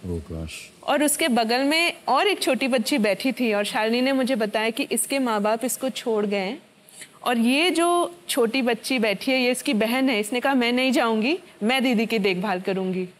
तो तब तक तो मैं बहुत तेज़ रोने लग गई थी सर। जब तक मैं उस बच्चे तक पहुंची, शालिनी को लग गया था कि माएँ परेशान हो रही हैं। मुझे बड़ी शर्मिंदगी होते हुए बोलते हुए कि मैं इस हालत में तब तक रो रही थी कि माएँ सोच रही थी कि इनको क्या हो गया है। जैसे ही मैं बाहर आने लगी सर, वो एक घटना घटी जिससे मेरी लाइफ चेंज हो गई। उस वक्त मेरी आहाना काफ़ी अच्छी, उनके पैर बड़े गोल गोल थे। मैंने एक माँ को देखा, उनकी पीठ मेरी तरफ थी और उनके बच्ची के पैर दिख रहे थे वैसे ही गोरे गोल गोल, और एक पैर में ना वो काला धागा उसने सेम बच्ची ने पैर में बंधा हुआ था, उस बच्ची के जो आहाना के था। तो उस 1 मिनट में मुझे लगा कि ये सिर्फ किस्मत है कि मैं दरवाजे के इस साइड हूँ और वो माँ उस साइड है। तो मैंने बाहर गई और मैंने शालिनी को बोला कि मैं क्या कर सकती हूँ, मेरे पास टाइम है, आप मुझे क्या और किस तरह से हेल्प करूँ। तो उसने बोला कि पूर्णोता, हमें बिकॉज हम टाटा मेमोरियल हॉस्पिटल हैं, हमें लोगों को आजकल पता है कैंसर के बारे में, हमें फंडिंग मिलती है ट्रीटमेंट के लिए या इलाज के लिए, हमें न्यूट्रिशन के लिए कोई फंडिंग नहीं मिलती। और वो बात मुझे उस वक्त समझ नहीं आई। मुझे लगा हम as a country sir, food is our culture, हमारी हर खुशी या इवन हमारा गम खाने से जुड़ा हुआ है। यहाँ तक कि हम गायों को और कौओं को खिलाते हैं, तो कौन मना कर रहा है बच्चों के लिए। खैर मैंने अपना थोड़ा थोड़ा जो भी हम लोग थोड़ा सा देते थे टाटा को, वो हमने पोषण की तरफ देना शुरू किया। फिर हर बारी जब उनको ज़रूरत होती वो फ़ोन करते, तो जितना मैं और गुंजन दे सकते थे उससे बढ़ गया। तो फिर हमने दोस्तों को बोलना शुरू किया, तुम जन्मदिन मत मनाओ, तुम गिफ्ट मत लो, तुम हमें दो, तुम शादी के गिफ्ट क्यों ले रहे हो, तुम हमें दो। फिर धीरे धीरे सर वो इसकी ज़रूरत इतनी थी और हम इतना देखने लगे, उसका इम्पैक्ट इतना अच्छा निकल के आया कि फिर मैंने सोचा मैं ये छोड़ के, क्योंकि इसमें मुझे खुशी मिलती थी सर, ये मेरे लिए भी ज़रूरी था कि मैं करल्स फाउंडेशन स्टार्ट करूं। और आज हम 6 साल में एक अस्पताल, जहां टाटा के नेतृत्व में हमने ये स्टार्ट किया, वहां से 28 अस्पतालों में है, 19 शहरों में है।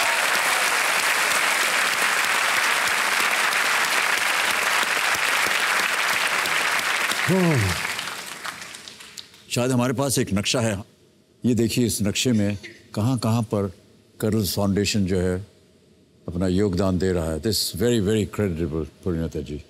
तो जैसा कि ये एक फाउंडेशन है, ये फंक्शन कैसे करता है, आई मीन चलता कैसे है ये?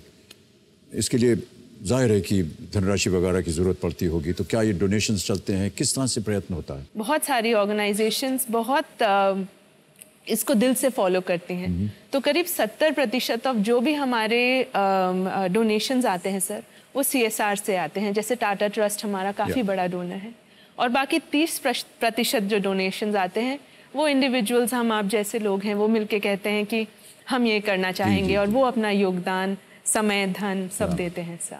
उससे ये काम आगे बढ़ता है सर, हम अकेले नहीं कर सकते हैं ये।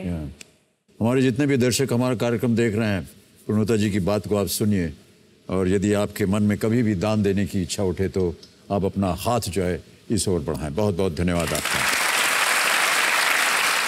खेल में आगे बढ़ते हैं। अब आ गया है 1,60,000 रुपए का प्रश्न। यह है 9वां प्रश्न। Ready Parineeta ji and Imran? 9वां प्रश्न आपके स्क्रीन के ऊपर ये रहा।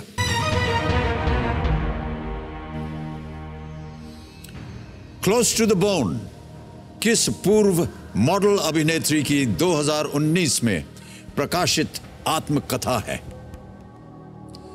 Close to the bone is a 2019 autobiographical account by which former model actor? Option सुनिए। A. Lisa Ray. B. Sonali Bendre. C. Meher Jessia. D.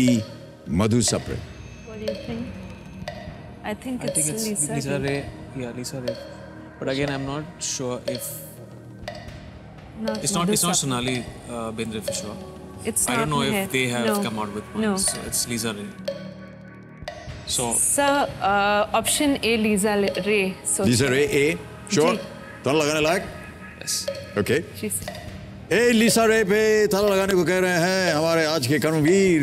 लगाइए ताला computer ji. Yes, you're right. Well done. Lisa Ray, an Indian Canadian model, अभिनेत्री, लेखक, लेखिका, सामाजिक कार्यकर्ता और TV show host भी यही है ये। लीसा इज़ अ कैंसर सर्वाइवर और 2009 में उनको डायग्नोज किया गया था मल्टीपल माइलोमा के साथ, rare cancer affecting the bone marrow. तो लीसा रे, बिल्कुल सही उत्तर दिया आपने। ओके, अब आ गया है 10वां प्रश्न, 3,20,000 रुपए का, खेल का दूसरा पड़ाव। रेडी? 10वां प्रश्न, 3,20,000 रुपए स्क्रीन पर ये रहा।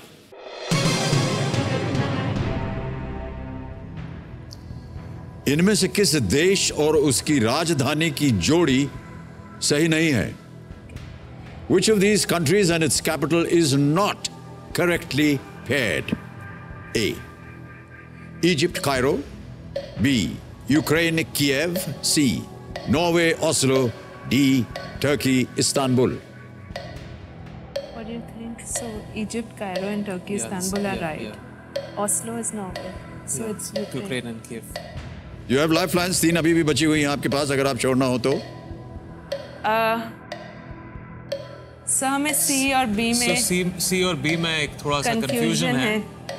3 लाइफलाइन है, सी और बी में कंफ्यूजन है। Although I passed in geography. We'll take sir ले लेंगे लाइफलाइन लेंगे जी। ऑलराइट, लाइफलाइन लेंगे। शांत हो जाए, घड़ी मान जी, आप तो चलते ही चले जा रहे हैं, हम बोले चले जा रहे हैं आपको। ओके, तो कौन सी लाइफलाइन? 50-50? 50-50, ओके। 50-50 लाइफलाइन को अंकित किया जाए कंप्यूटर जी। अब पूर्णोता जी और इमरान, आप जानते हैं कि 4 ऑप्शंस में से जो 2 गलत ऑप्शन हैं वो हट जाएंगे, बाकी 2 बचेंगे, उनमें से 1 सही होगा, 1 गलत। हटा दीजिए 2 गलत option computer ji. Egypt Cairo and Turkey Istanbul, ये बचे हैं, 1 सही है इनमें से। Sir, we'll take the a lot पलट ऑप्शन। अलट, अरे एक और लाइफलाइन लेंगे। शांत हो जाए, घड़ी मान जी। कबीर महाशय, फ्लिप द क्वेश्चन, लाइफलाइन को अंकित किया जाए। और पूर्णोता जी और इमरान, ये प्रश्न हम हटा देंगे, एक नया आएगा। हाँ। लेकिन जाने से पहले इसका उत्तर देना पड़ेगा जनता के लिए। किसी एक पे उंगली रखिए। Sir, Turkey Istanbul. Turkey Istanbul पे ताला लगा जाए computer. Is the right answer? Turkey Istanbul आपको नहीं सूझा? ओके, टर्की की जो राजधानी है वो अंकारा है या अंकारा? ओह, इस्तांबुल इस देश का सबसे बड़ा शहर और बंदरगाह is a port. Okay, but Ankara is the capital of Turkey. Alright, अब ये प्रश्न हट जाएगा और एक नया प्रश्न आएगा। तो हमारे पास एक 11 विषयों की सूची है। ये देखिए, इनमें से यहां पर आने से पहले आपने किसी एक विषय को चुना था और वो विषय था current and world affairs. Alright, तो अब इस प्रश्न को हटा देंगे कंप्यूटर जी और करंट एंड वर्ल्ड अफेयर्स के आधार पर एक नया प्रश्न पूर्णोता और इमरान जी के लिए पेश किया जाए।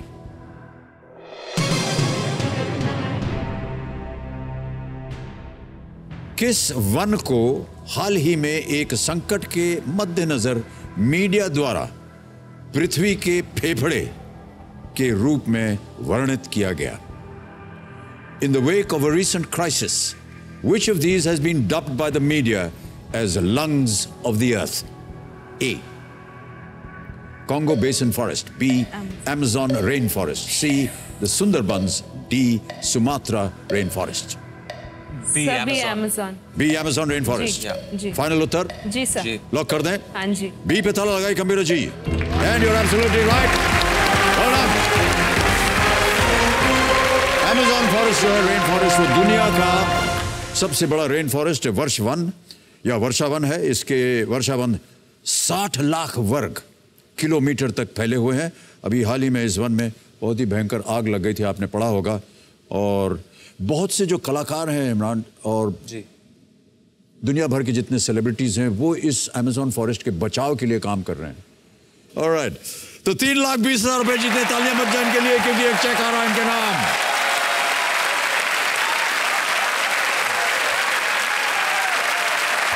To the Cuddles Foundation, 3,20,000 rupees.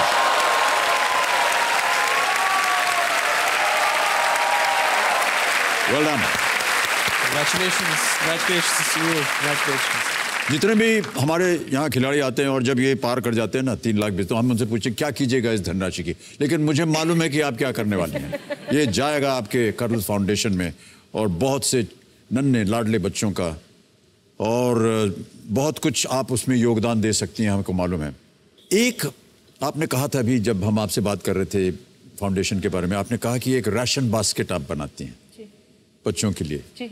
एक राशन बास्केट का मूल्य क्या होता है, कितना होता है? सर, एक राशन बास्केट का मूल्य 3,200 से 3,600 रुपए तक होता है। वो हम क्योंकि प्रांत के हिसाब से अलग अलग बनाते हैं, जैसे अगर ईस्ट में हम दे रहे हैं या जैसे बंगाल वगैरह में तो सरसों का तेल रखेंगे, यहाँ कहीं और दे रहे हैं, तो उस प्रांत के हिसाब से, इसलिए अबाउट 3,600 रुपए हम कह सकते हैं। 3,600 रुपए।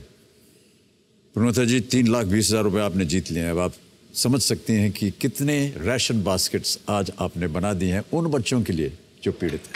Well done. ओके, खेल के बारे में थोड़ी सी सूचना दे दें। अब घड़ीमान जी जो हैं ये शांत हो गए हैं। अब हर प्रश्न के लिए आपके पास समय यहां पर हमारा जो 16वां प्रश्न है 7 करोड़ रुपए का, उसका द्वार खुल जाता है, हमारा जैकपॉट प्रश्न।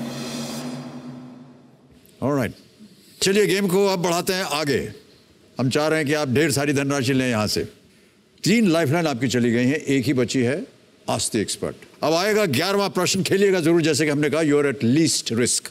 11वां प्रश्न 6,40,000 रुपए स्क्रीन के ऊपर ये रहा। पूर्णोता जी एंड इमरान, इन फाइटर जेट्स को पहचाने जिन्हें बालाकोट हवाई हमले के दौरान भारतीय वायुसेना द्वारा इस्तेमाल किया गया था। Identify these fighter jets used by the Indian air force in the Balakot air strikes.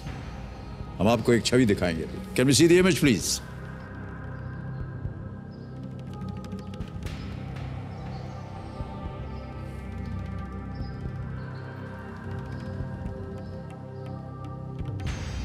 देख लिया अच्छी तरह इमरान जी?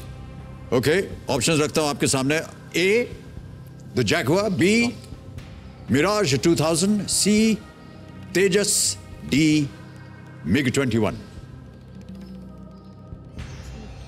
But don't go with thinking, because then if you go with that and you're not completely sure, Then we'll.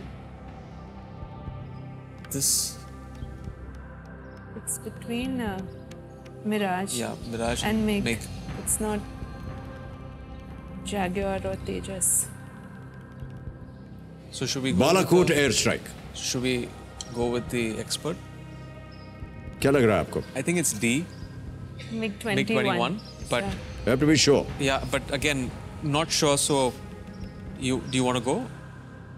एक lifeline है आपके पास अभी भी बची हुई, अगर आप नॉट श्योर हो For तो। an expert, yeah. Yeah? Yes, so we'll take the. You take the lifeline? Yes. All right. Kabir महाशय, ये जो आखिरी लाइफलाइन है आस्क द एक्सपर्ट की, इसे अंकित किया जाए। और ऋचा जी आपकी बारी आ गई है। प्रश्न तो आपने सुन ही लिया होगा, एक बार फिर पढ़ देता हूं। इन फाइटर जेट्स को पहचाने जिन्हें बालाकोट हवाई हमले के दौरान भारतीय वायुसेना द्वारा इस्तेमाल किया गया था। ऑप्शन दे रहा हूं और 60 सेकंड मिलेंगे। ए जैगुआर, बी मिराज 2000, सी तेजस, और is it D the MiG-21? पूर्णोता ji, Imran, इसका सही आंसर मिराज 2000 है। 12 फाइटर जेट्स इस्तेमाल किए गए थे बालाकोट एयर स्ट्राइक्स में, और लेज़र गाइडेड बॉम्ब्स की मदद से इन्होंने ये स्ट्राइक कंडक्ट की थी। उसके अलावा मेरे ख्याल से सुखोई 30 जेट्स भी इस्तेमाल हुए थे, but Mirage 2000 is the right answer. Okay. Very good.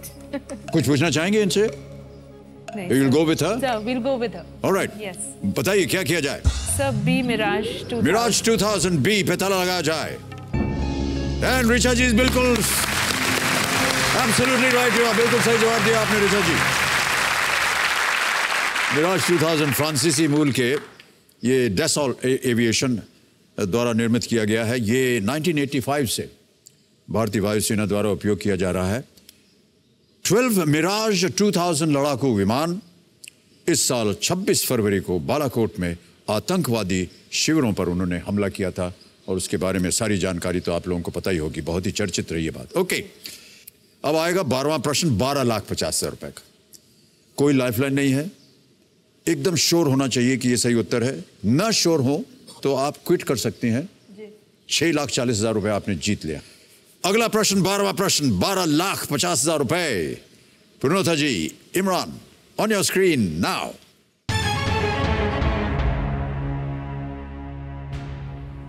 किस अभिनेता ने अपनी पहली फिल्म मृगया के लिए अपना पहला राष्ट्रीय फिल्म पुरस्कार जीता था? Which actor won his first national award for his debut movie as a lead actor in Mrigaya? A. Utpal Dutt. B. Mithun Chakrabarti. C. Soumitra Chatterjee. D. Uttam Kumar. Mrigya. I think it's A. It's not Utpal Dutt. First national award for his debut movie. Who do you think it is? Lead actor. I have Completely no, lost? I have no. So am I. I have no idea. But if you were to guess Definitely it, is. Very well known not- fact. मैं अगर खेलता होता तो मैं सही उत्तर दे देता, लेकिन मैं किसी भी तरह से आपको कोई संकेत नहीं दूंगा कि क्या आंसर होना चाहिए। नीचे देख रहा हूं मैं, ताकि आप मेरी आंखों में ना देखें। मैं देख रहा हूँ आप कहाँ देख रहे होगी। I was trying to see it in your. किस अभिनेता ने मृगया के लिए अपना पहला राष्ट्रीय फिल्म पुरस्कार जीता था? उत्पल दत्त, मिथुन चक्रवर्ती, सौमित्र चैटर्जी, उत्तम Kumar. Debut movie, it's written in. Yeah, no. Should we go with the अभी कुछ नहीं है, लाइफलाइन तो नहीं है अभी। क्या? What do you want to take? risk? Risk? I would say go with. I think it's Soumitra Chatterjee. उत्तम कुमार भी हो सकता है। नहीं, वैसे तो सभी हो सकते हैं, लेकिन ऐसे थोड़ी ना खेला जाता है। इन्हीं मिनी माना मोहन राजली का बाई तो ना हाँ ये है, और ऐसा नहीं हो सकता। सर सॉरी, इसका ज्ञान तो हमें है नहीं। So do you want to drop out? Yes, let's drop out. तो आप बताइए क्या करना चाहेंगे? सर हम It's your call completely. Sir हम ये जितने हमने जीते हैं वो लेके जाना चाहेंगे एटलीस्ट। पर उसको जाने के लिए आपको बोलना पड़ेगा कि क्या कर रहे हैं आप। Yes sir, we'll at this point quit. Okay. Yes. All right. Kabir महाशय, पूर्णोत्था जी, इमरान हाशमी आगे गेम को नहीं खेलना चाह रहे हैं, ये क्विट करेंगे, अनुमति देते हैं आपको। बहुत बहुत बधाई आपको पूर्णोत्था जी and to Imran. Thank you so much for being with us today. And the entire family and all the nutritionists, thank you so much for being with us. बहुत बहुत बधाई आपको। ओके, जाने से पहले हमें सही उत्तर बताना पड़ेगा। किसी एक को गेस कीजिए। You guess this, I'll guess that. Sir D Uttam Kumar. D Uttam Kumar पे ताला लगाया जाए। Computer ji, is the wrong answer. The correct answer is Mithun Chakraborty.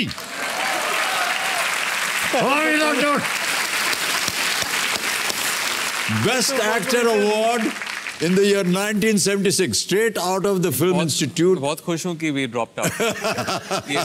We would have definitely not. Just out of the institute and his first film. That's so interesting. 1976 की film मृगया का निर्देशन मृणाल सेन ने किया था। इस फिल्म को सर्वश्रेष्ठ फिल्म का राष्ट्रीय पुरस्कार भी मिला था।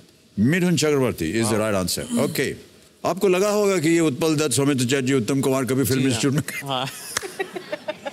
बहुत पहले, फिल्म इंस्टीट्यूट बनने से कई साल पहले उन्होंने अपनी शुरुआत की थी। सब तो इन्होंने स्टेज पे इतना काम किया। उत्पल दा ने तो कितना बढ़िया काम किया हुआ स्टेज के ऊपर। ऑलराइट पूर्णोत्था जी, एक बार फिर आपको हम बधाई देंगे आपके इस फाउंडेशन की। आज इस मंच से अगर आप हमारी जनता के लिए कुछ कहना चाहें, अपने विचारों को व्यक्त करना चाहें, तो हम सुनना चाहेंगे आपको। सर जाने से पहले मैं 3 बातें बोलना चाहूँगी। जी अवश्य। पहली बात तो ये है सर कि जो बच्चों का कैंसर है वो बहुत ही क्योरेबल है, वो ठीक हो जाता है। तो अगर आपको शंका भी हो कि आपका बच्चा बीमार है या उसको कैंसर हो सकता है, उसको प्लीज़ अस्पताल लेके आएँ। दूसरी बात है कि जब आप अपने बच्चे के लिए ये डिसीजन लेंगे, ये नहीं देखें कि वो लड़का है कि लड़की है। हर बच्चे को हक है कि वो ठीक हो और एक लंबी सार्थक ज़िंदगी जिए। और तीसरी बात मैं बोलना चाहूँगी कि आज कार्डल्स फाउंडेशन ने जो थोड़ी बहुत सफलता प्राप्त करी है इस प्रॉब्लम को सॉल्व करने में, वो इसलिए करी है कि हमारे फाउंडेशन में जितने कार्यकर्ता हैं वो ज़्यादातर प्रोफेशनल्स हैं। पहले जो भी कर रहे थे वो छोड़ के आए और उन्होंने अपना टाइम, अपना एनर्जी और इसको अपनाया। तो ये मुझे लगता है कहीं गलत मान्यता है कि जो एनजीओ में काम करते हैं, फिलैंथ्रोपी करते हैं, वो झोले वाले होते हैं, उनकी आमदनी नहीं होती है। आजकल बहुत सारे ऐसे नॉट फॉर प्रॉफिट्स हैं जिनमें आप एक कंफर्टेबल जीवन व्यतीत कर सकते हैं। आज इंडिया को प्रोफेशनल्स की ज़रूरत है जो आएँ और ये प्रॉब्लम्स को सॉल्व करें। जी जी। सो बस इतना ही कहना। थैंक यू, बहुत ही अच्छी बातें बताई आपने। Thank you so much for being with us. सबसे पहले पूर्णोत्था जी, ये जो आपने धनराशि जीती, इसको हम आपके बैंक अकाउंट में ट्रांसफ़र कर देंगे। सब कुछ यहाँ डिजिटली होता है। यहाँ पर आपकी संस्था का नाम आ गया है, कार्डल्स फाउंडेशन, अकाउंट नंबर आ गया है, ट्रांसफ़र नाउ बटन दबाया और 6,40,000 पंच किया, कंफर्म किया और ये पहुँच गया आपके अकाउंट में 6,40,000 रुपये तुरंत। तो अब हमें अपने जो एक्सपर्ट हैं ऋचा जी, इनसे विदाई लेनी पड़ेगी। ऋचा जी एक बार सामने आई। A big hand for our expert today, Richa Aniruddh. Sir आपको कुछ कहना है? जी सर ऑनेस्टली बोल रही हूँ, आज थोड़ा सा इमोशनल हो रही हूँ ये कहते वक्त कि सर केबीसी का भी ये सीज़न लगभग खत्म होने को है और जाते जाते आपके अच्छे स्वास्थ्य के लिए सर बहुत सारी शुभकामनाएं आपको देना चाहती हूँ। हर दिन मैं आपके लिए दुआएं मांगती हूँ और आपको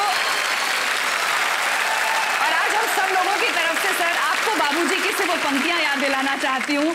जी जी। तू ना थकेगा कभी, तू ना रुकेगा कभी, तू ना मुड़ेगा कभी, कर शपथ कर शपथ कर शपथ। बहुत बहुत धन्यवाद,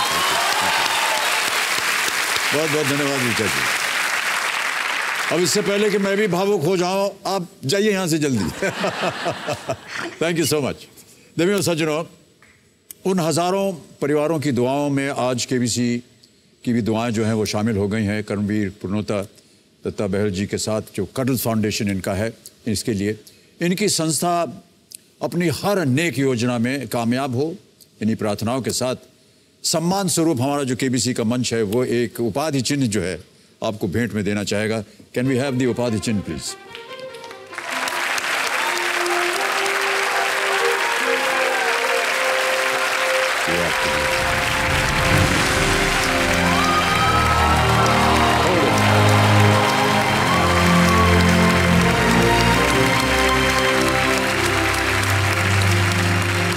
एक और हमको करना है काम, एक फोटो खींचनी है हमें आप दोनों के साथ।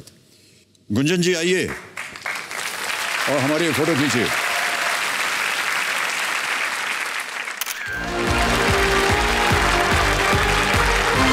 Thank you so much ladies and big hand Purnota ji, thank you so much and thank you so much Imran. तो देवियों सज्जनों, देखा जाए तो किसी के चेहरे पे मुस्कान लाने के कोई बहुत बड़े प्रयास या परिश्रम करने की जरूरत नहीं पड़ती। मन में यदि कुछ करने की लगन हो तो रास्ते अपने आप निकल जाते हैं। हम किसी को तकलीफ में देखते हैं तो अक्सर हमारे मुंह से निकल जाता है, हे भगवान इनका ख्याल रखना।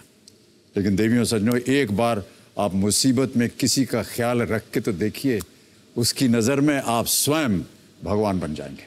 इन्हीं विचारों के साथ अब इजाज़त दीजिए। अगला हफ्ता इस दौर का आखिरी हफ्ता होगा और आपसे मुलाकात के चंद ही दिन बाकी बचे हैं। हमारा साथ आपके साथ यूं ही बना रहे। बहुत बहुत धन्यवाद। मिलते हैं सोमवार को, तब तक के लिए शुभ रात्रि, शुभ रात्रि एंड शुभ रात्रि। Good night. You take very good care of yourselves.